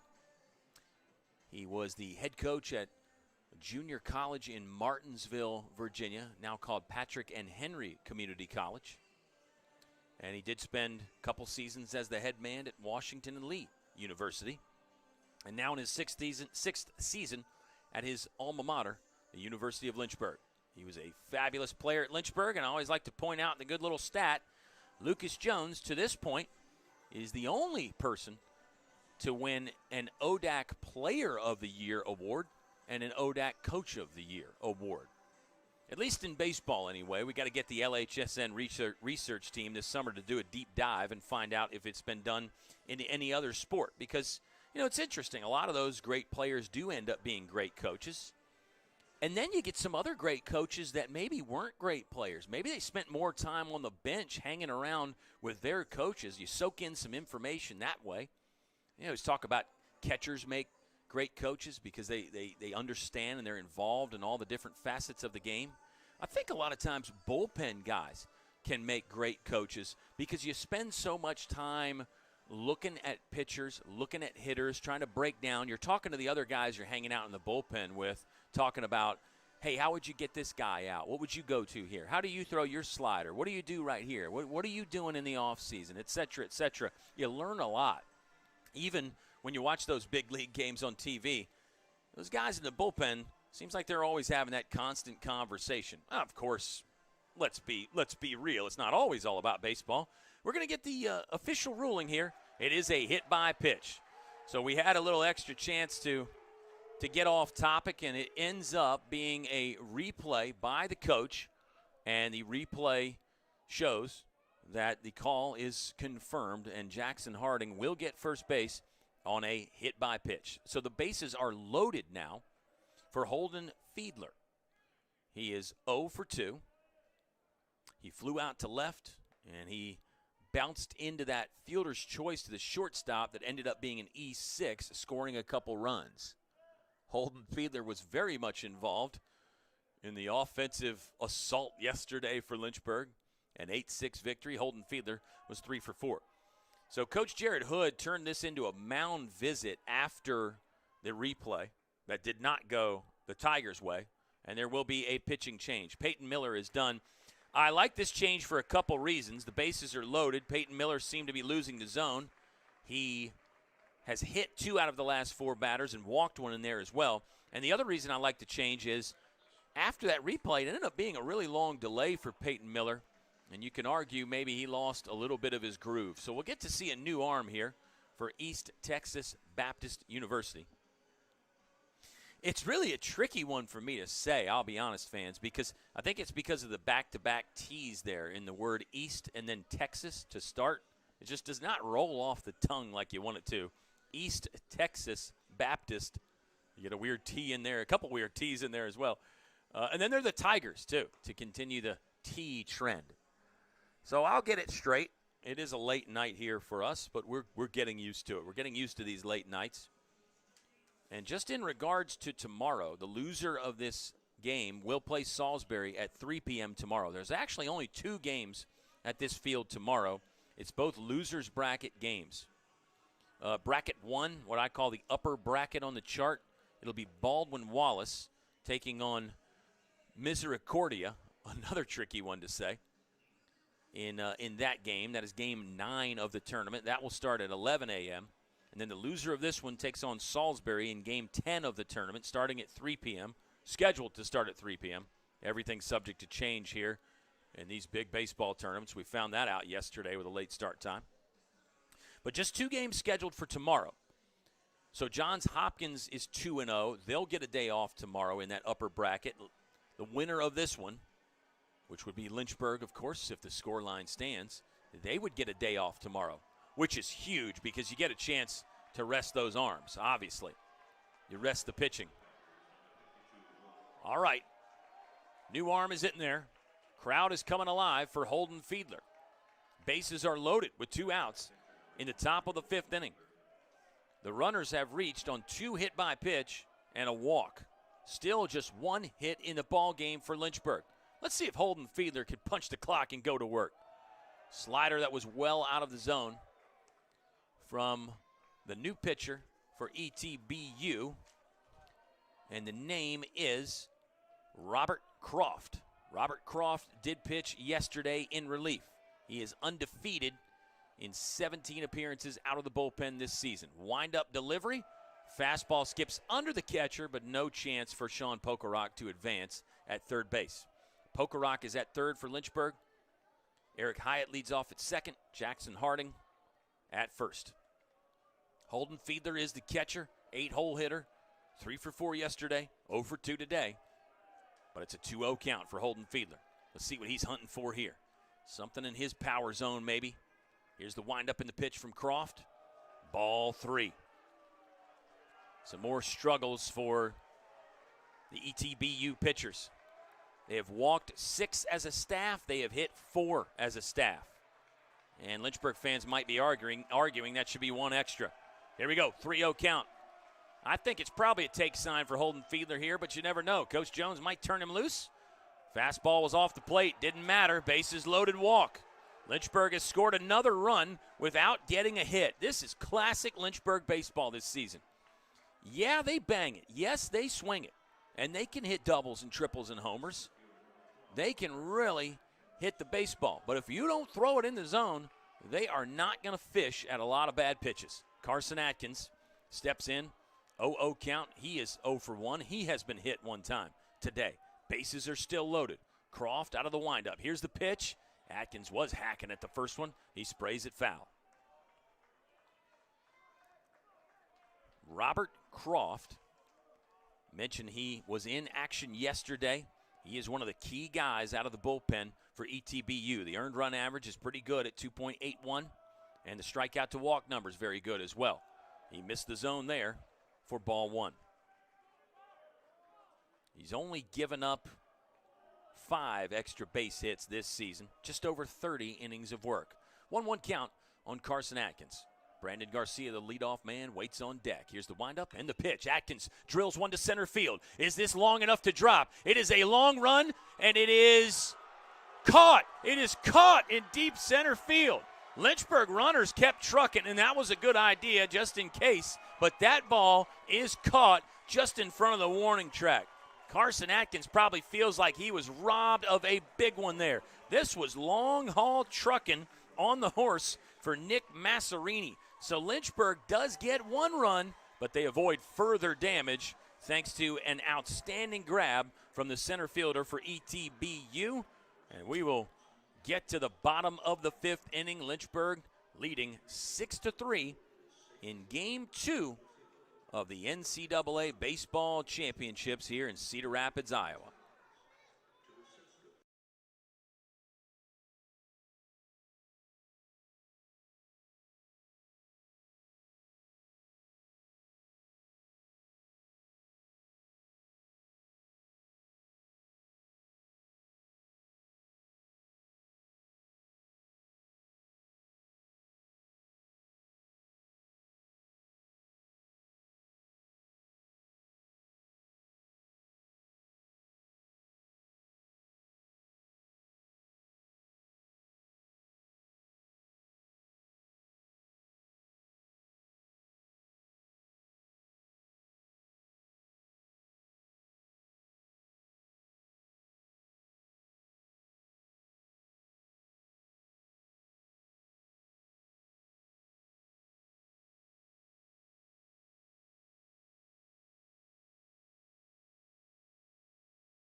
A one-run inning for Lynchburg on no hits. They do leave 3 on. 2 in scoring position there as the bases were loaded when Carson Atkins put a charge into that ball. 400 to center field here at PG Cares Field at Veterans Memorial Stadium in Cedar Rapids. So we'll say that ball was hit at least 390, maybe closer to 395. A great grab by Nick Masserini to limit further damage for ETBU. I mean, that's one that Lynchburg has been getting. I said it's a classic Lynchburg inning. But a lot of times in those Lynchburg innings, they do end up getting a big hit to break it wide open. Think back to Ben Jones yesterday with the 2-run double. Here's a ball off the end of the bat by the 9-hole hitter Jake Miller. That is foul. And the count is now even at 1-1. It's Brandon Pond still working in the bottom of the 5th inning for Lynchburg. He gave up 3 runs in the first. He has not surrendered a hit since the first inning. In fact, neither team has a hit since that first inning. That was an 8-run combined inning. Lynchburg got 5 runs on 1 hit. They are being 1 hit in this ball game by 3 different pitchers from ETBU. But back to Lynchburg's offense, so resourceful. And when I say resourceful, I mean they can find different ways to beat you. They take the walks. They'll get hit by pitch. They run the bases well. They bunt. They can do the small ball thing. They use all fields. It's hard to scout them because they hit it anywhere. Pretty much through the lineup. They use the whole field. Oh, swing and a miss there from Jake Miller, and Brandon Pond has his 5th strikeout of the game. I think it was a slider that Pond didn't quite get on top of, but Miller was in that in-between zone there. Is it going to break down for a strike? Is it going to stay up there? Kind of gave that half-hearted swing, and it's punch out number 5 for Brandon Pond. Back to the top of the lineup, though. Third time Jacob Evangelista has stepped in. He's the 3rd baseman for ETBU. The junior has over 80 hits this season. 84 to be in fact after a 3-hit day yesterday. He comes in riding an 11-game hitting streak. 2-0 count as Brandon Pond has missed the zone a couple times here to Jacob Evangelista. Ben Jones, the 2nd baseman for Lynchburg, starting in shallow right field. Gavin Collins is even with the bag at 3rd base. Evangelista will swing and foul this one to the right side near Lynchburg's dugout. Lynchburg is the visiting team today, so they are occupying that dugout down the first base line, the right field line. Their fans are set up there behind them.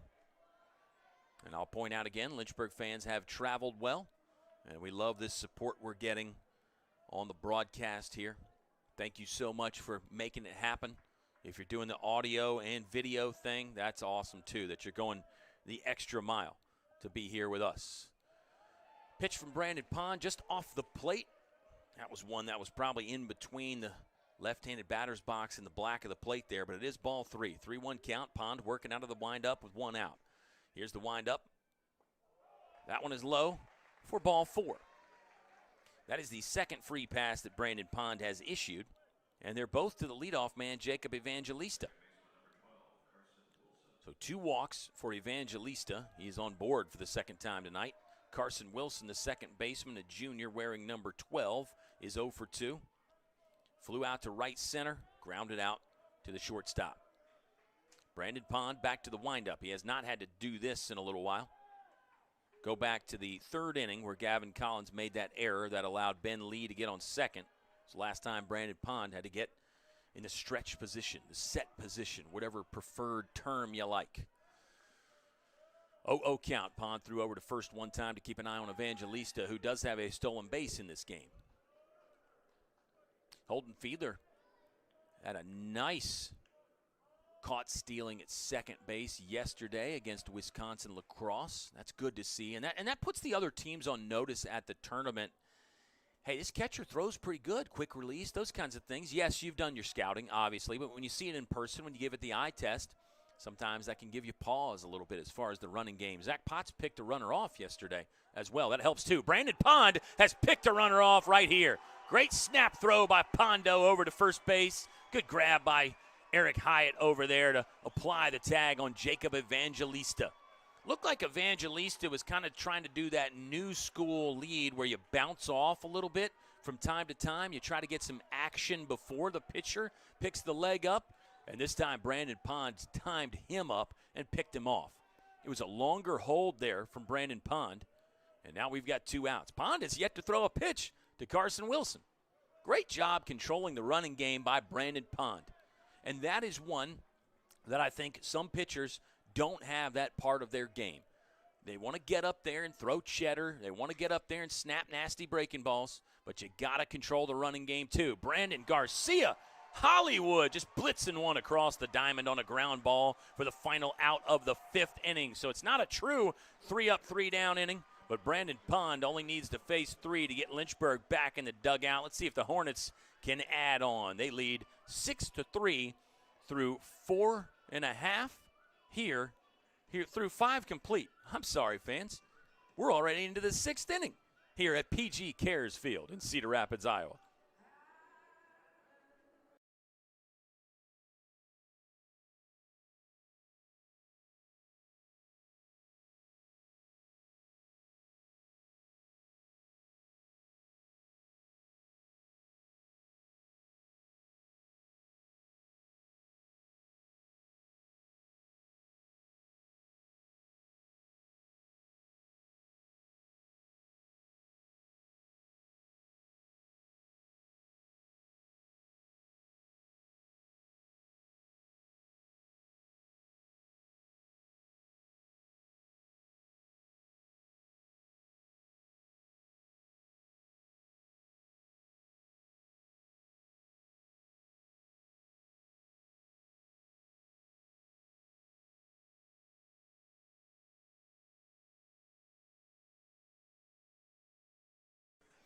ETBU is going to their 4th pitcher of the ball game. It is number 48, Hayden Robichaux. He's a 6'2 freshman from South Lake, Texas. That last name, Robichaux, I was sure he was one of the Louisiana guys on the roster for ETBU, but he is a South Lake, Texas product, and he will be facing the top of the lineup here for Lynchburg. Brandon Garcia stepping in the batter's box. He's been aboard twice, 0 for 1 with 2 walks. And that has been a big theme for Lynchburg this season, the patient approach. Taking the walks, and boy, really this man, Brandon Garcia, has fallen right in line with that. Lynchburg, offensively, they just ask so many questions of a defense and of a pitcher. You know, how are you going to get them out? Are you going to come after them? Are you going to try to use your best stuff and rely on your movement and your action on your breaking balls and throw it over the plate and hope they don't bang you around the yard or just scratch out a million singles, the death by 1,000 cuts? Or are you going to try to nibble the edges and get fine? And when you do that, then you end up walking them. Then you got to keep them from getting to second base and third base and getting home with the base running and the bunting. So much fun to watch for Lynchburg. Not as much fun to play against for their opponents. And Lynchburg is 44-7 this season. It's 3 straight balls to Brandon Garcia, so not a great start for Hayden Robichaux. Ben Jones is waiting on deck. He is 0 for 2 with a walk. Robichaux from the windup, hands down at the waist, now throws. Oh, man, that hit Brandon Garcia. That hit Brandon Garcia up high. I think it's more, I don't want to say anger from Brandon Garcia, but probably you're a little bit rattled as that ball comes up and in around your helmet, and some frustration there. You're okay with the 4-pitch walk, but then when you get one up in your grill, almost a knockout kind of a punch, that can be bothersome to a hitter. So it is hit batter number 5 of the game for Lynchburg. They came into the contest averaging about 2 of those per game, hit by pitch. The number is actually down per game from last year, but because Lynchburg has played more games this year, the total number of hit batters is climbing up again, and it will continue to after the 5th one of the game. Here's Ben Jones. Second baseman will watch that ball go well out of the zone. It's 5 straight balls for Hayden Robichaux. Unfortunately for ETBU, that has been a theme of their pitching. They have fallen behind, and they seem to take some time to get a rhythm. Seems like every pitcher's first couple batters, they are really wild. And there's something to be said for the moment. Again, it's a big stadium.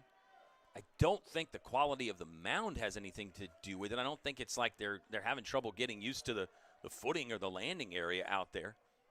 Might just be the moment, the big stage.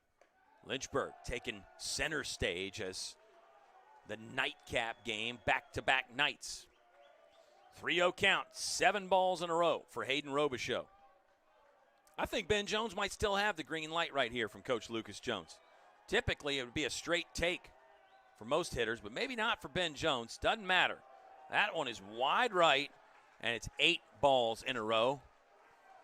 Brandon Garcia was hit, but it's back-to-back free base runners for Lynchburg, and they will take the freebies.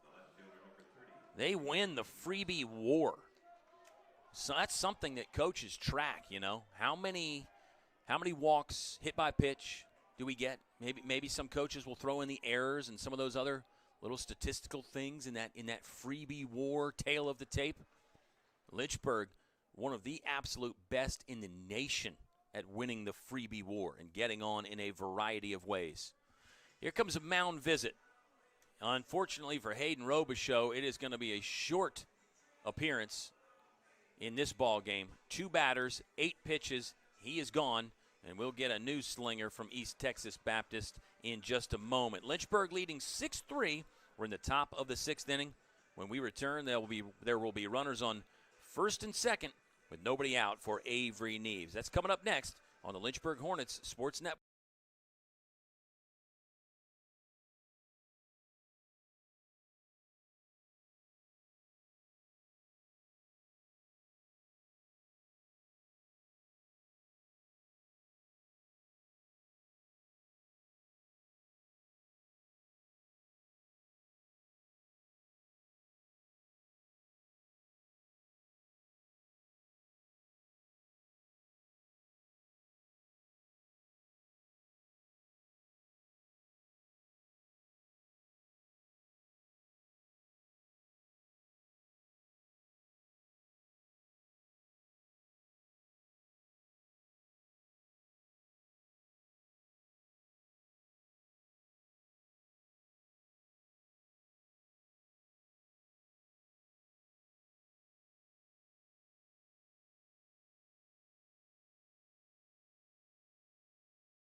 So number 25, Trent Clark, will be the 5th pitcher that East Texas Baptist University has used. And another crazy note in all this is Lynchburg does not have a hit since the first inning. They have 1 hit in the ball game. That was an Eric Hyatt 2 RBI double down the left field line. That is the only hit in the game for Lynchburg. But because some of these pitchers for ETBU have had the inability to throw strikes, there have been changes. Not quite a revolving door from the bullpen to the mound. But Trent Clark is the 5th pitcher. He has inherited 2 base runners. Runners on first and second for Avery Neves. The left fielder is 0 for 3 in this ball game. Lynchburg has drawn 8 walks, and they've been hit 5 times. So you could make the argument that if ETBU was throwing more strikes, Lynchburg would have more hits. I mean, that's arguably 13 batters for Lynchburg when you combine 5 hit and 8 walks. 13 batters that really didn't have a chance to get a hit, if that makes any sense. 1-0 count on Avery Neves. Trent Clark missed the zone high. Infield is regular double play depth. Nobody expecting the sacrifice bunt with Avery Neves. And when I say nobody, myself included in that. Avery Neves is going to get turned loose by Coach Lucas Jones. It is a 2-0 count. That was a closer pitch from Trent Clark. I think you like that if you're ETBU. Some signs pointing in the positive direction there. Good hitters count for Neves. Clark picks the leg up, fires. That one was also close. Neves twitched, but did not let the bat go. And it's a 3-0 count. So it's combined 11 straight balls between Robichaux, who started the inning, and this new pitcher, Trent Clark.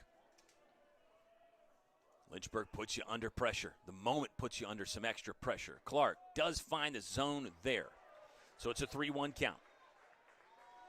Coming into the game, as a staff, ETBU's K-to-walk ratio was pretty good. 404 strikeouts and only 175 walks. That's about 2.31. That means they strike out 2.3 batters for every walk. Neves thought about that one, but will take strike 2. Neves didn't hear the umpire. Oh, yeah, now he did. Neves was taken off his shin guard, thinking it was ball 4, but then he finally adjusted and got back in the batter's box. Full count. Trent Clark has found the zone. Two close ones as well. He's got some velocity, too. Here comes the full count delivery with nobody out to Avery Neves. Neves missiles one into center field. That's down. Brandon Garcia around third. We could have a play at the plate. Strong throw in. Garcia, feet first slide. He is safe. Lynchburg's second hit of the ball game is Avery Neves with a rocket shot up the gut to score Brandon Garcia from second base. Lynchburg leading 7-3. Looking for more with the cleanup man, Sean Pokerock. There are runners on first and second with nobody out. Classic Avery Neves right there, wasn't it? 0 for 3. Yeah, you can't count that guy out. Never count Avery Neves out. Doesn't have a ton of hits this postseason, but they've all been big hits. And I'll file that one in the collection right there as well. Pokerock will show bunt, takes it on a high fastball. It's ball 1. So here's those multiple and multitude of ways Lynchburg can pressure you. Sean Pokerock hitting .500 in the postseason, but if he gets the bunt sign, he'll try to put one down effectively. Pokerock is 0 for 1 in this game. He was hit once and he walked once. Runners on first and second. Eric Hyatt is on deck. Hyatt had the 2 RBI double. Pokerock swinging away this time, and it's strike 1. He'll take it there at the knees. 1-1 count with nobody out. Maybe the bunt back on. That's something coaches will do. They'll show the bunt. Then the next one lets you hit. If it's a ball, they'll say, all right, you get one to swing at. But if we get one strike, then you're putting the sacrifice bunt down. See what Pokerock does here. Trent Clark is set at the belt and ready to go. Looks at the runner. Pokerock was not bunting. And that's a good curveball that comes in there for strike 2. So it had been mainly heaters for Trent Clark, mainly the hard stuff. Got to see a nice look at his off-speed pitch, a good hard-breaking curveball. Count is 1-2 on Sean Pokerock. First baseman is in front of Avery Neves on the right side. Third baseman even with the bag. Middle double play depth for ETBU. Pokerock, swing and miss. He is down on strikes for the first out of the inning. Eric Hyatt is officially 1 for 2 with a walk and that 2 RBI double. Up until Avery Neves a few minutes ago, Eric Hyatt had the only hit for Lynchburg. And they still have 2 hits at the moment. I mean, Lynchburg is so unique in the fact that they could score double-digit runs on 1 or 2 hits. I mean, that's legit. And that might happen in this game still. It's a 7-3 ball game right now. Runners go. Hyatt will take it. No throw from the catcher. It was an excellent jump from Ben Jones at second base, and then Avery Neves followed suit from first to second. 2 in scoring position. It was ball 1. Honestly, it was a high fastball, which for catchers is the best pitch to throw on, but the jump was just that good from Ben Jones at second base. Infield creeping in here for ETBU. They're not on the grass, but they're in an area where a hard ball, they could have a play at the plate. There's the curve ball from Trent Clark, but that misses high. Didn't quite get the release down, and now it's 2 balls and no strikes on Eric Hyatt. 1 out in the top of the 6th inning. 1 run has already come across in the 6th. Lynchburg scored 1 in the 5th on no hits. They scored 5 in the 1st on 1 hit. Here's the pitch to Eric Hyatt. Fastball in the dirt. Nice stop by the catcher, Nick Chavez. Keep it in front. That would have definitely scored 1. But it is ball 3. Some more control problems for an ETBU pitcher. The man in question this time is 25, Trent Clark. Eric Hyatt's looking for something in the outfield. Double, sacrifice fly, home run sounds pretty nice too. Here's the pitch from Clark. 3-0 count. Ball 4. Good hold there by Eric Hyatt on a pitch that was fairly close, but it's a walk. Second walk of the inning for Lynchburg. 9th one of the game. Actually, the first walk that Trent Clark has surrendered. He Gave up the base hit to Avery Neves, his first batter. Well, that's actually the first batter that Clark has walked. 0-0 count on Gavin Collins. Thought about it on the first pitch, but that's ball one. These are closer from Trent Clark. I'm going to give him that. There had been some wild ones from the 4 previous ETBU pitchers. Trent Clark is around the zone, just not quite filling it up. Gavin Collins, 1 ball, no strikes. Infield back to double play depth. Collins bounces that one foul. 1-1. Runner at third is Ben Jones. Avery Neves leads off at second. He had the RBI single. That ball was smoked up the middle. And the runner at first base is Eric Hyatt, who just walked. 9th walk of the game for Lynchburg. They lead 7-3 with just 2 base hits. Here's the pitch to Collins, also low. That one came in the middle of the shin for ball 2. Outfield has Collins played slightly to pull, which is where I would play him. But Gavin Collins got a great base hit to the right side yesterday, back to Lynchburg using the whole field. And he has shown some power in that right center gap as well. Here's the pitch to Gavin Collins. Wanted that one. I think he went all in on it, but fouls it into the parking lot for strike 2. Just by the eye test, it looks like Trent Clark is upper 80s with the fastball. Breaking ball was good when he got it in the zone, but he just can't quite get the feel sometimes, and it just stays up out of his hand. See if he's going curveball or heater right here to Gavin Collins. 2-2 pitch with 1 out coming up. Collins inside, nearly wore it. It's just ball 3. Full count with 1 out. Bases loaded, so you can't really get the runners on the move. I guess you could, but that would be a maximum dice roll. But I think as a runner, you're probably getting a little bit more of a lead here on an action pitch. Crowd coming alive for Gavin Collins. Here it comes. Foul ball right side again. And we'll repeat things. This is one of those classic battles right here. This is that pitcher versus hitter matchup that we love. And then you add the moment here in a national championship tournament. You add the bases loaded. You add the fact that Lynchburg really trying to take the door off the hinges again. Gavin Collins can be that man. Here comes the full count delivery from Clark. Collins into the outfield. Medium deep. I don't know that it's going to be long enough to score Ben Jones. He will tag. Shortstop grabbed it. Ben Jones bluffed the run home, but instead it's just a pop-up and an out. So give Trent Clark some credit there. He got enough pitches across, and Gavin Collins can victimize you. He can burn you. He can make you look bad. But he just missed that one. Just popped it up to the shortstop, Jake Miller. Jackson Harding will have a chance, though. Bases loaded now with 2 outs. Lynchburg has scored 1. I think if you're ETBU, if you get out of this inning only surrendering 1, that's a small victory. I know the Tigers are down 4 right now in a 7-3 ball game, but that would be a small win if you can get out of this inning only giving up 1. Lynchburg did leave 3 on last inning as well. Bases are loaded here for Jackson Harding. 1 ball, no strikes. Right-handed pitcher Trent Clark set to deliver to the lefty swinger. Jackson Harding into the outfield. Left fielder is coming on strong towards the foul line to make this grab. Hat falls off, but the catch is made by Ben Lee. So ETBU does just what I mentioned. They give up 1 run, but nothing more, and there's 3 left on. Lynchburg's left 6 stranded in the last 2 innings. They have added on to the lead, though. 7-3 Hornet advantage after 5.5 at Cedar Rapids, Iowa.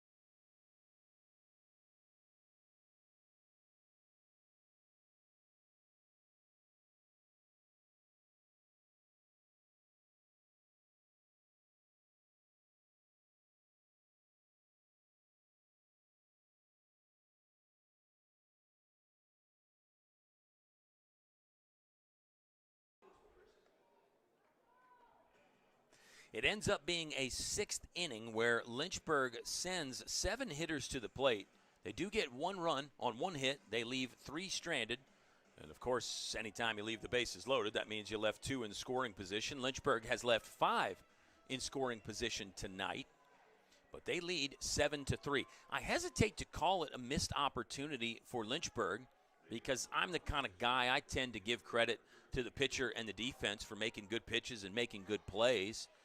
You had to get a couple really great hitters out like Gavin Collins and Jackson Harding. A couple guys that have delivered in the clutch so many times this season. They both delivered in the clutch yesterday, those 2 guys. They had RBI base knocks for Lynchburg in their 8-6 win over Wisconsin lacrosse. So give some credit to Trent Clark, who is the 5th pitcher that ETBU has used. And remember, he came in and gave up a really hard single to Avery Neves that scored 1. He walked Eric Hyatt to load the bases. So there was some maximum pressure on Trent Clark. He made some good pitches to get Gavin Collins out and then Jackson Harding to end the inning. Brandon Pond still working successfully out there for Lynchburg. I imagine he's enjoying the 4-run lead here. Brandon Pond has really been chewing through this lineup himself. On my card, he hasn't given up a hit since the 1st inning. That was a 3-run first inning for ETBU. Gavin Collins, long run, throws on the run, and that one was high velocity across the diamond for the first out of the inning. Good stuff from Gavin Collins. Made an error earlier in the game. That was in the 3rd inning that allowed this man, Ben Lee, to reach. So Gavin Collins, nice job to come on a similar play there, throw on the run. He really uncorked that one, winging it across the infield for the first out. Ben Lee is the hitter. He's been on board twice, singled in his first at bat, and then that E5. It was one that there was some debate about.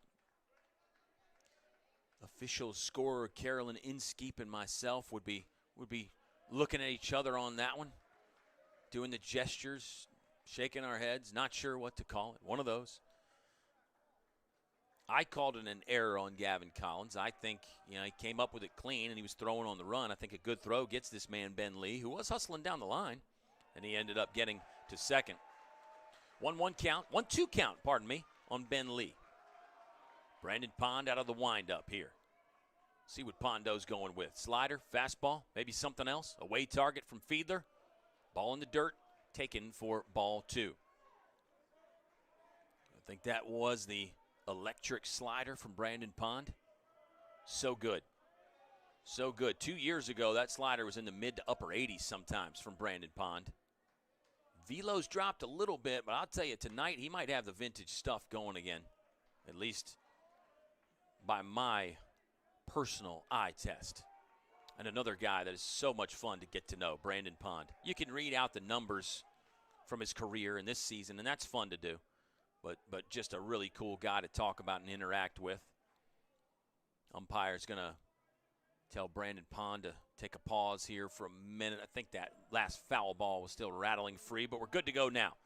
2-2 count to Ben Lee. Brandon Pond lifts the leg, fires, check swing. That is strike 3 right there. Brandon Pond getting nasty out on the bump again. Call it a strikeout looking for Brandon Pond, his 6th of the game.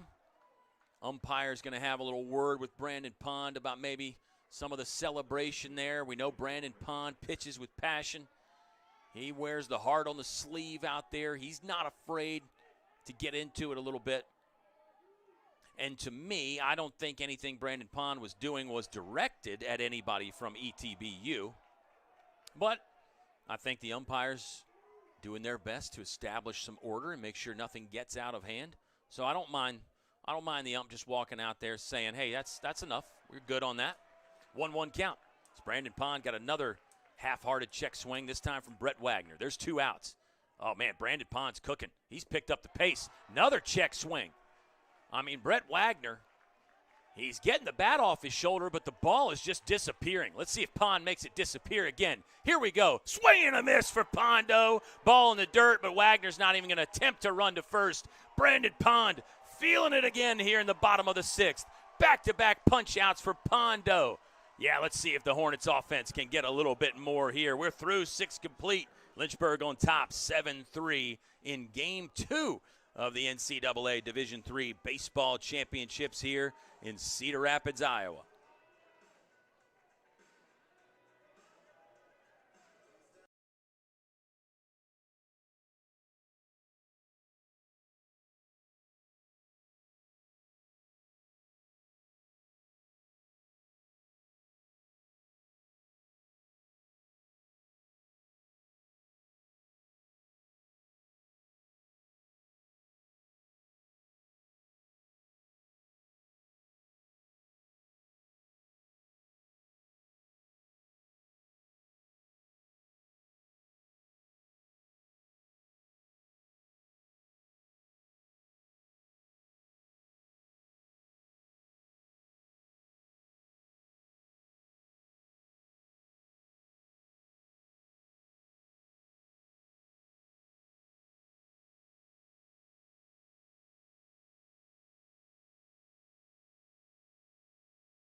I said it looked like Brandon Pond was turning back the clock with some of that vintage stuff. That ball was sizzling out of his hand in the last at bat, and it wasn't just the straight mustard, straight gas from Brandon Pond. He had some spicy mustard on it with those sliders. He was getting some really, really awkward swings there in that at bat. Back-to-back punch-outs for Brandon Pond. And, you know, the modern pitching and on social media, they call it a sword when you get a check swing, because the thought is that it looks like a guy trying to swing a sword and chop you, if that makes any sense, that analogy. And Brandon Pond in those last two at-bats against Lee and Wagner, he got about half a dozen swords. It was just all check swings there from Brett Wagner in that at-bat. I mean, Brandon Pond was absolutely getting nasty. His catcher, Holden Fiedler, will send one into center field. That should be a pretty pedestrian grab for Nick Masserini. He patrols the middle of the outfield for ETBU. We've seen him make some great grabs, including one to take a sure double away from this man, Carson Atkins, in his last at-bat. Atkins is 0 for 2 with that fly out to center, a strikeout, and he's been hit once. Lynchburg leads 7-3. Yeah, that was so exciting from Brandon Pond. And again, I don't dislike what the umpire did. You know, he knows the tensions in this game. He knows how teams play. He knows what 18 to 23-year-olds are like. Just trying to keep the pot from bubbling over too much. You can have some heat. You can stir the pot a little bit. You don't want it to spill over, and as I've pointed out a few times this year, become something outside the game, something outside the rules of the game. So I think good umpiring there. And I think, you know, it's a game where you want guys to express themselves. You want guys to get into it. You want guys to enjoy their baseball. I think that adds to the fan experience. You don't want them to be robots out there. You know, you want guys to show some emotion for their team and for themselves when they do something great. Just don't direct it to the other team, and I don't think Brandon Pond did that. Ground ball left side, shortstop Jake Miller gobbles another one up and throws it to first to retire Carson Atkins. So two pretty quick outs. Jake Miller, man, he can play it over there at shortstop, can he? Say the same thing about his counterpart, this man, Brandon Garcia, the shortstop for Lynchburg. Here's a good stat line. Brandon Garcia has been on base 4 times today. But there are no hits in that equation. He has walked twice, he's been hit once, and he did reach on a 6-4 fielder's choice. Fastball down the middle. Brandon Garcia takes that for strike one. 0-1 count with 2 outs at the top of the 7th inning. Here in game 2 for these ball clubs in this national championship, it is game 8 total. We have 2 tomorrow. The winner of this game will have a day off tomorrow and await somebody on Monday, June the 5th. 1-1 count for the shortstop, Brandon Garcia. Always an impact player when he's in the lineup. Was injured for part of the season. Fly ball center field. Actually, it's going to stay in the infield for the shortstop, Jake Miller. Makes the grab. And it's a 3-up, 3-down inning for East Texas Baptist. The way Brandon Pond's winging it, maybe it's a good thing to get him back out there quicker. We will see. We are moving to the bottom of the 7th. Stretch time here at PG Cares Field, Veterans Memorial Stadium in Cedar Rapids.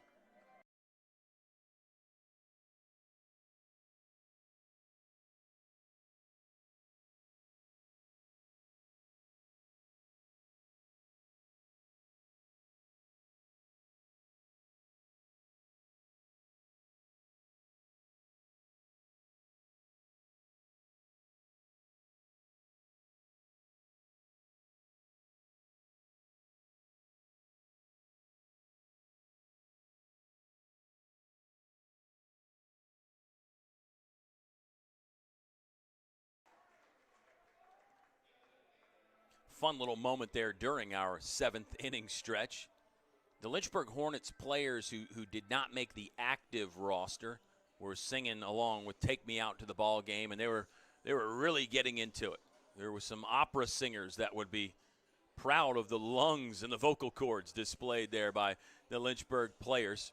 And then they got a nice applause from the fans, really endearing themselves to the squad here at Cedar Rapids, Iowa, in Cedar Rapids, Iowa.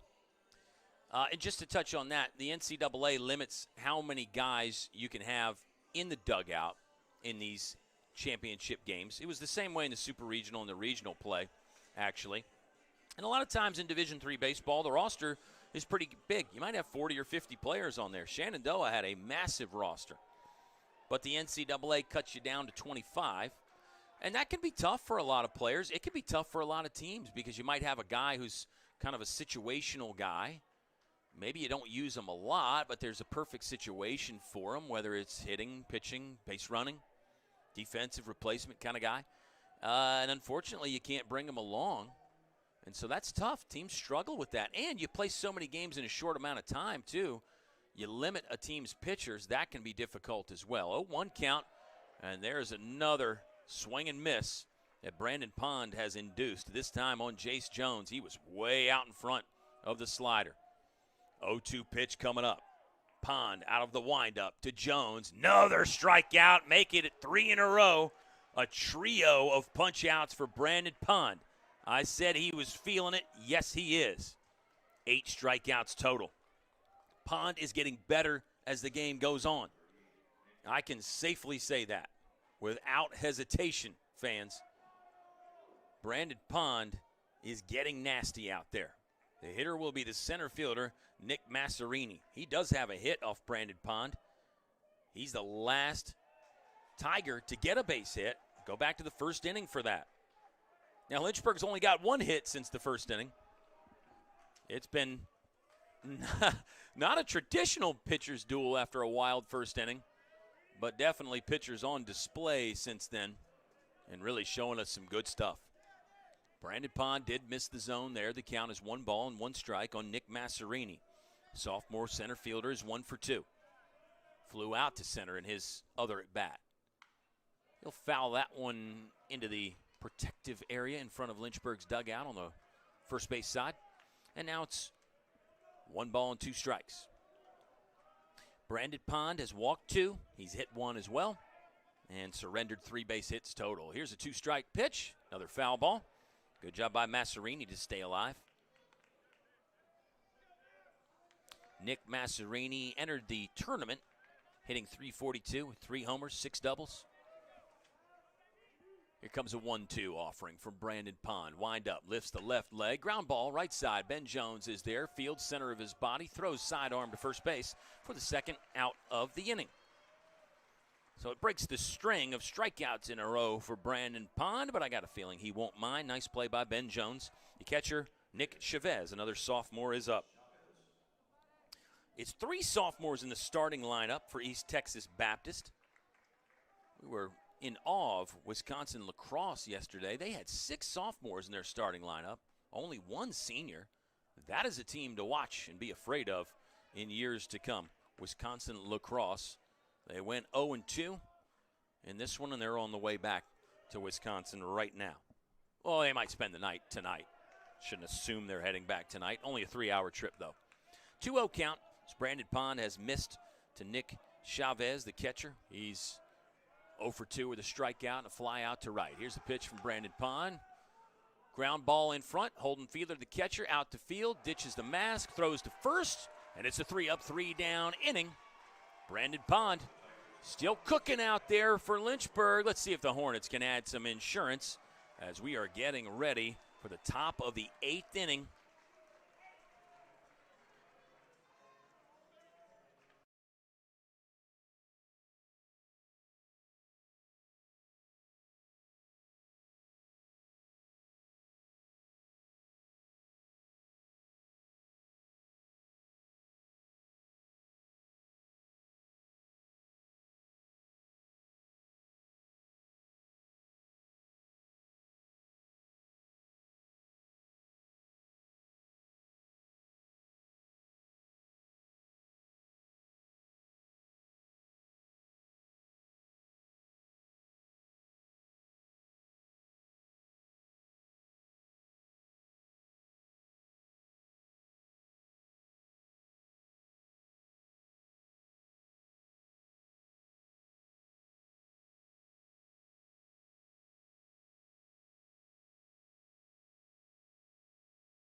Top of the 8th inning, getting set to start here in Cedar Rapids, Iowa.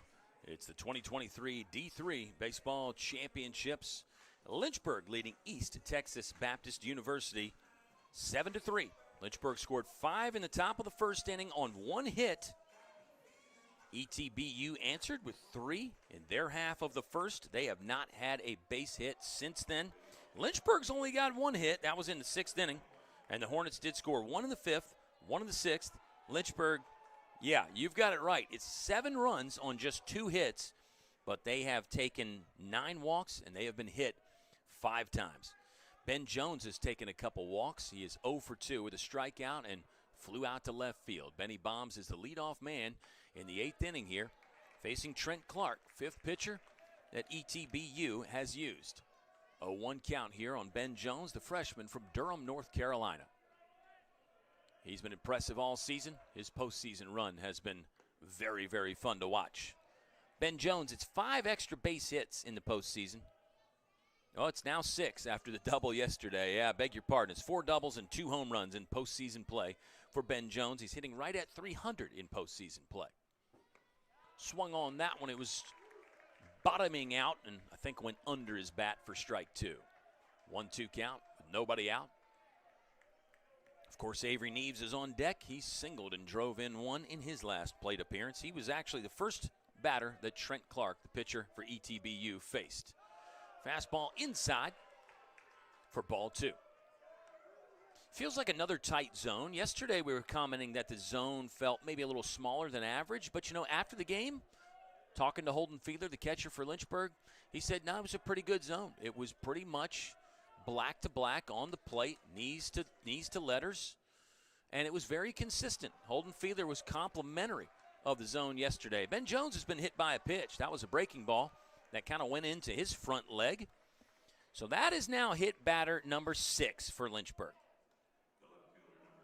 They've been hit 6 times, and they have walked 9 times. That's 15 quote-unquote free base runners. I hate to say free base runners because I think you earn those walks.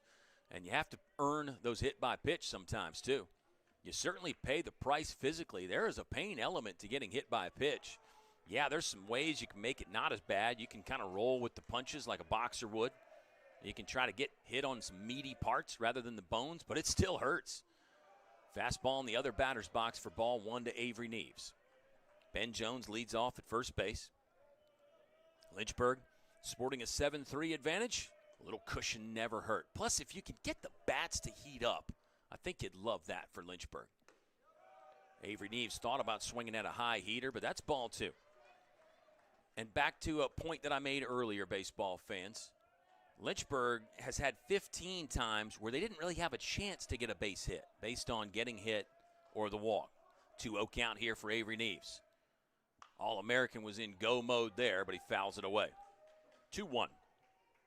And I hope that point makes sense. It's not to say that Lynchburg, in some of those at-bats where they took walks and got hit, it doesn't mean they didn't swing the bat. You know, they might have had a foul ball, just like Avery Neves had one there. They might have swung and missed. But it's hard to hold the hit total against them when there have been so many balls that are not in the hitting zone. And remember, when you talk about zones, you've got your strike zone, but you've got your hitting zone as well, which is not always the exact same thing. In fact, more often than not, it won't be the same thing. With 2 strikes, maybe it's the same thing. You cover the whole plate, but take this 3-1 count here for Avery Neves. He's hunting a location. Maybe it's down and in for Avery Neves. Maybe it's just anything, you know, that he feels like he can get a good rip on.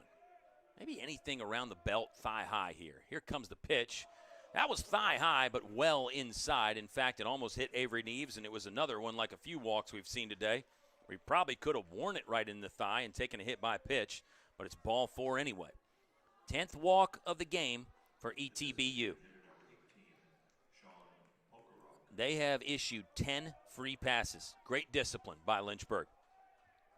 Sean Pokerock is the designated hitter, batting with runners on first and second, and nobody out in the top of the 8th inning. Pokerock will show the sacrifice bunt early. Here comes the pitch. Gets it down, perfectly placed at the third baseman. Under pressure here. They do throw across. It gets Sean Pokerock out at the first bag. So sacrifice bunt executed by Sean Pokerock. That tells you a lot about Lucas Jones's thought process about this game. He is valuing a few insurance runs here. It's just a 4-run advantage right now. And we know those can get erased anytime, any place.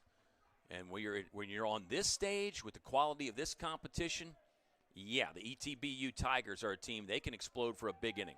So a little extra cushion wouldn't hurt. Here's Eric Hyatt. Infield drawn in with runners on second and third. A lot of people say that makes the assignment easier for the hitter because now a ground ball could get through the infield. You could score 1 or 2 that way. And if you could get something up in the zone, you can still pump that into the outfield for the sacrifice fly or possibly extra bases. 1-0 count on the sophomore from Woodbridge, Virginia. Here's the pitch. Hyatt does pump it into center field. Going to be a long run there for Nick Masserini, but he will catch it. Tagging at third base is Ben Jones. No throw at home. Avery Neves has to hold at second base, but that's an RBI sacrifice fly for Eric Hyatt. Excellent job of understanding hitting there. Knows it's a ball he can lift into the outfield. Doesn't have to do too much. And it scores Ben Jones. So here's another inning for Lynchburg where they score a run with no hits. It's a hit by pitch, a walk, sack bunt, sack fly. The inning's not over. Avery Neves is in scoring position there for Gavin Collins. First pitch of the at-bat coming up from Trent Clark. Long hold from Clark. Now he'll deliver. Fastball upstairs. First miss of the at-bat. We might just have to call that a Lynchburg inning when you score without getting a hit, when you score multiple runs with 1 hit or something like that. I don't know that we need to define it specifically, but I know that Lynchburg has done it all season long. And it's a lot of fun to watch. Collins, right center gap. This one is going to fade out and lose some mustard and get caught there in right field by Brett Wagner. So the inning is over, but another successful one for Lynchburg. They scratch 1 across. They do leave 1 stranded in scoring position, and the Hornets up the advantage 8-3, moving to the bottom of the 8th inning here at PG Cares Field, Veterans Memorial Stadium in the city of 5 seasons, Cedar Rapids, Iowa.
Defensive adjustment for the University of Lynchburg. It's Ryan Long on to play first base. He has entered into Eric Hyatt's spot. That'll be in the 5-hole of the batting order.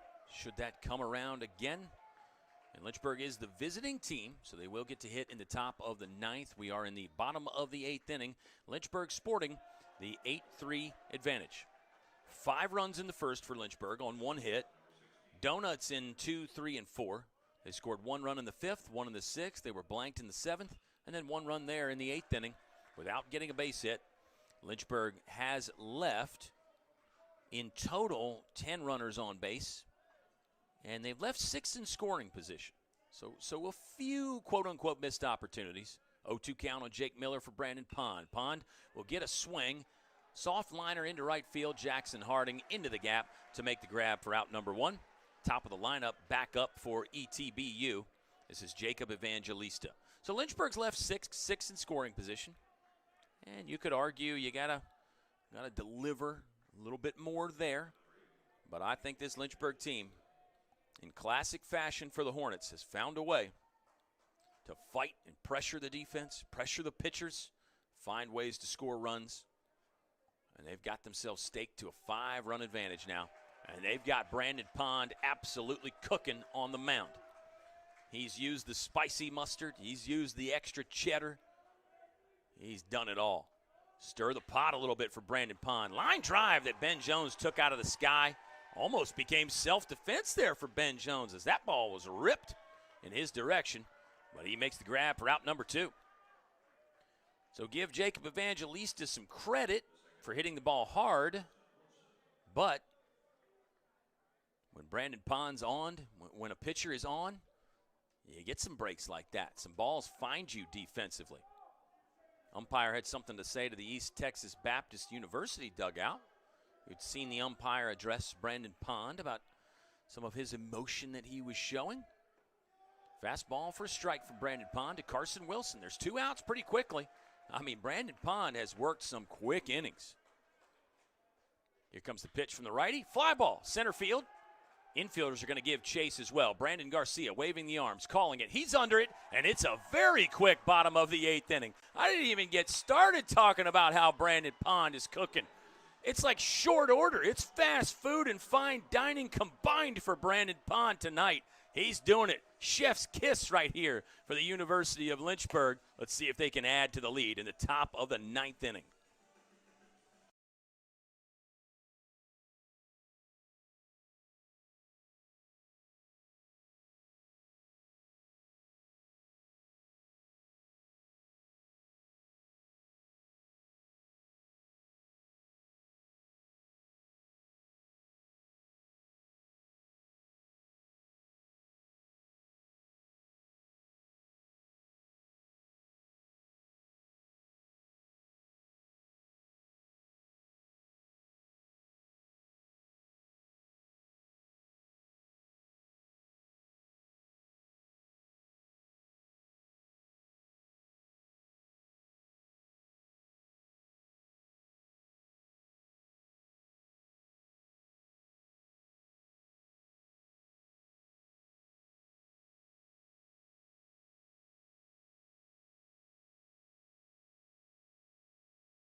We have reached the top of the 9th inning in a wild game, a game that saw these teams combine for 8 runs in the first inning.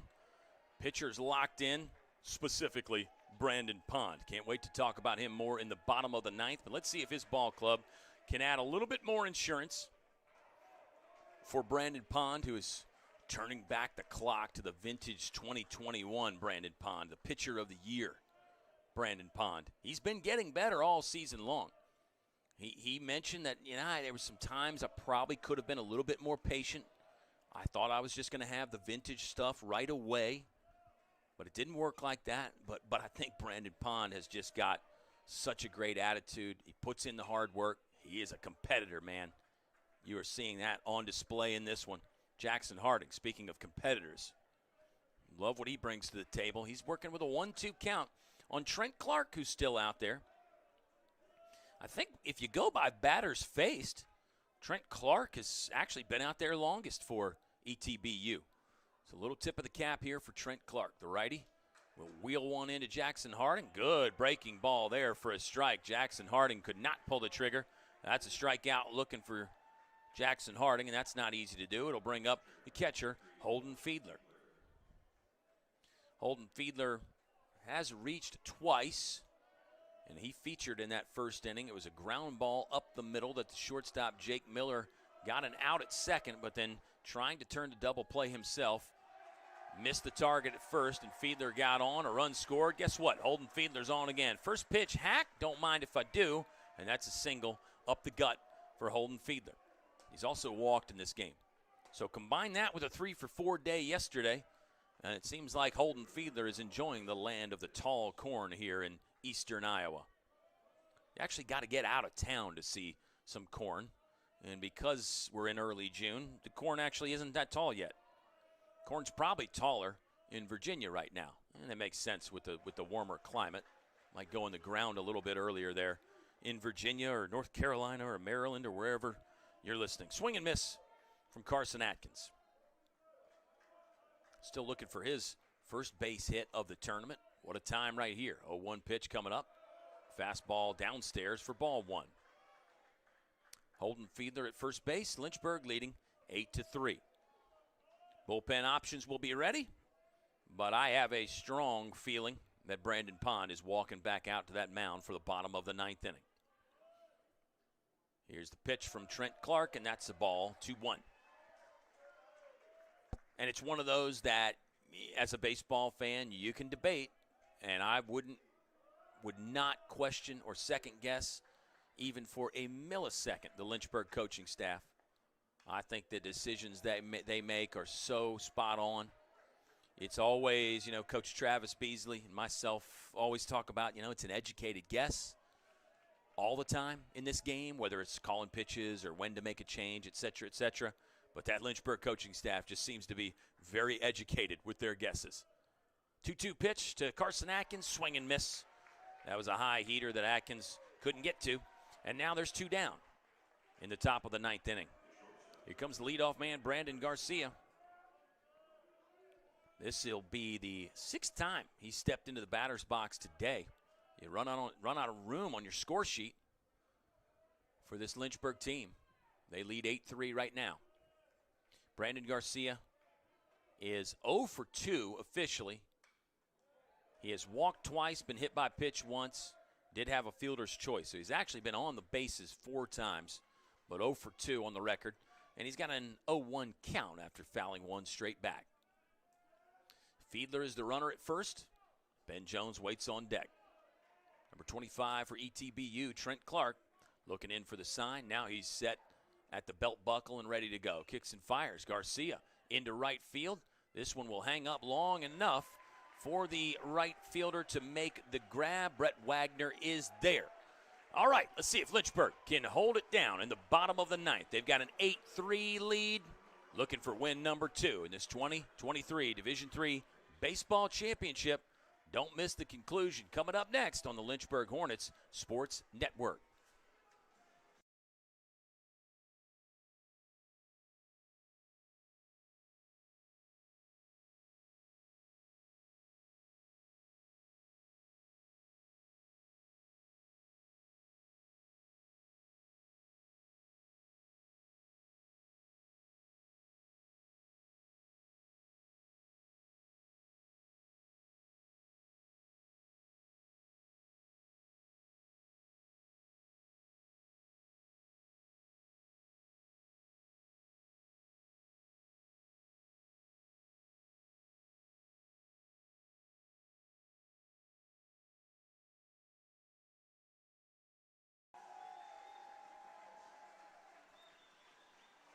Lynchburg faithful coming alive here in between innings, getting behind their guys.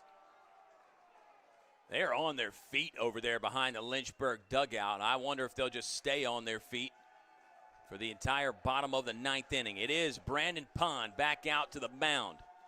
He has pitched so well. I think he has earned the right to try to finish this game out himself. Brandon Pond, on my card, has not surrendered a hit since the first inning. There was a ball in the third inning from Ben Lee, who will be due up second in this one, by the way, to Gavin Collins that I thought was an error on Gavin Collins. That's the only little debate. Can you say that Brandon Pond maybe gave up a single in the third inning there to Ben Lee? And then remember, Lee tried to advance to third and got gunned down by a nice relay from the left fielder Avery Neves to Brandon Garcia, the shortstop, and then to Gavin Collins. Brandon Pond has struck out 8. He has walked 2. He has hit 1. There's strike 1 to begin the ninth inning. To Jordan Hara, the designated hitter, is 0 for 2 with a hit by pitch. Here comes another one from Brandon Pond. Ground ball, right side. Ben Jones is on. Scoop, throw, no problem for out number 1 in the ninth inning. Now it is Ben Lee. So depending on how you call it, Brandon Pond has surrendered 3 or 4 hits. This man, Ben Lee, had a clean single in his first at-bat. So he's either got 1 or 2 of the 3 or 4 hits for ETBU.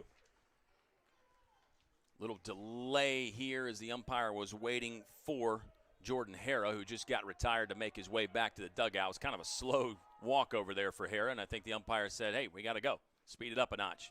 Slider in the dirt from Brandon Pond. That's the only drawback to when you really got a great feel for that slider. Sometimes you try to overdo it. You try to over-torque one rather than, back to that phrase, staying within yourself as a pitcher. Just let your normal stuff work.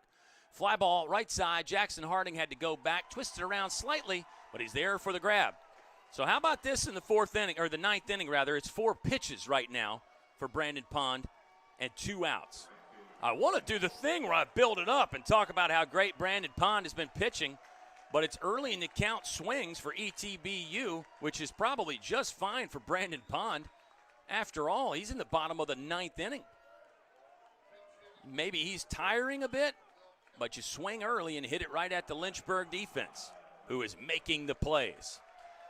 Pinch hitter in the batter's box. Brandon Pond will face a lefty.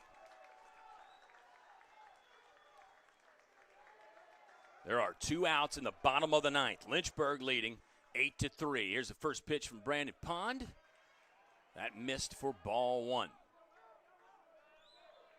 Still looking for the name and the number on the board here for the new man for ETBU. Lefty did take a hack and sent that one into the Lynchburg bullpen.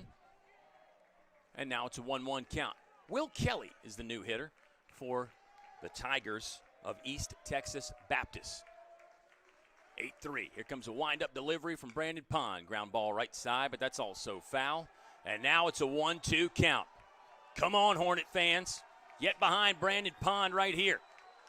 Late night back in Virginia. Don't let that stop you. 1-2 pitch coming up from Brandon Pond. He got him swinging, and the ball game is over. 10th strikeout of the game for Brandon Pond. He was cooking. He was slicing and dicing. He had extra mustard. He had it all going on today. This was vintage Brandon Pond, and he delivers when his ball club needs it the most. A postseason victory. Lynchburg has earned a day off. They advance to the championship game in this lower bracket. They're still not playing for a national championship yet, Hornet fans, but you can sense it. You can feel it in the way this Lynchburg team is playing. Anything is possible. The Hornets get 8 runs on just 2 hits. 8 runs on 2 hits for Lynchburg. They get the victory, 8-3 over East Texas Baptist University. What a performance from the right-hander, Brandon Pond, one that will go down in Lynchburg legend. He had it all going, and he got better as the game went on. Brandon Pond surrendered just 3 hits on my score sheet and none after the first inning. Get him, Pondo. What a game, and some great defense in there as well. Lynchburg, they get that typical Lynchburg offensive game plan. They walked 10 times. They got hit by 6 pitches. There was a sacrifice bunt, a sac fly, Don't forget a hard shot by Avery Neves for an RBI single in the 6th inning. Lynchburg scored 5 runs in the first and never looked back.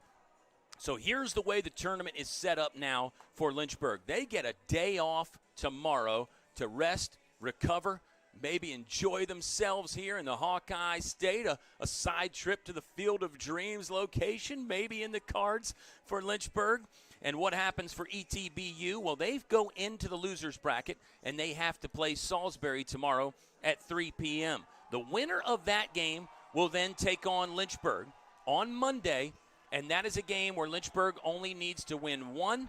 The other ball club, be it ETBU or Salisbury, would have to win twice. It's the old if-necessary situation that Lynchburg fans probably remember down in regional play, where Lynchburg lost that game to Lebanon Valley, and then they had to turn around and win the second one, the if-necessary game. So that would be the same situation on Monday.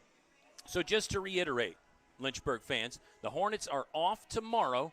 The next time we'll be talking to you here on the Lynchburg Hornets Sports Network will be Monday. It's a 1:15 first pitch. It will be against either this East Texas Baptist Ball Club or Salisbury. So those are your two options there. And whoever it is, Lynchburg will only need to win one to advance to the championship series. The other ball club would need to beat Lynchburg twice. It's a 1:15 first pitch for game one. If Lynchburg would lose, then the game would either follow at 4:30 or perhaps at 7:45. And I know that's confusing. I'm looking at the bracket and I'm confused. So the best thing to do is get online, visit the NCAA website to see the schedule, see how it all breaks out, and you can get there from the Lynchburg website. And, of course, stay plugged in with all the social media stuff. There's some great things out there. I can't wait to hear the post-game interviews. And I know Brandon Pond is going to be in that interview room. I'm going to be the first ones to give him a big hug up there. So this has been such a fun trip so far. The dream season continues for Lynchburg, for now anyway. They move to 45-7 on the year. 45-7, and so far they're undefeated at 2-0 here at the 2023 NCAA Division III Baseball Championships. The job isn't done yet, but it's an incredible start for the Lynchburg Hornets. And I'll say it again, anything is possible for this ball club. The dream continues for now in the land of the tall corn. We got to say so long. Another late night. Thanks so much for staying up with us. Lynchburg wins it 8-3. We'll talk to you Monday, 1:15. First pitch here from PG Cares Stadium, PG Cares Field at Veterans Memorial Stadium in Cedar Rapids, Iowa. Have a great night, baseball fans.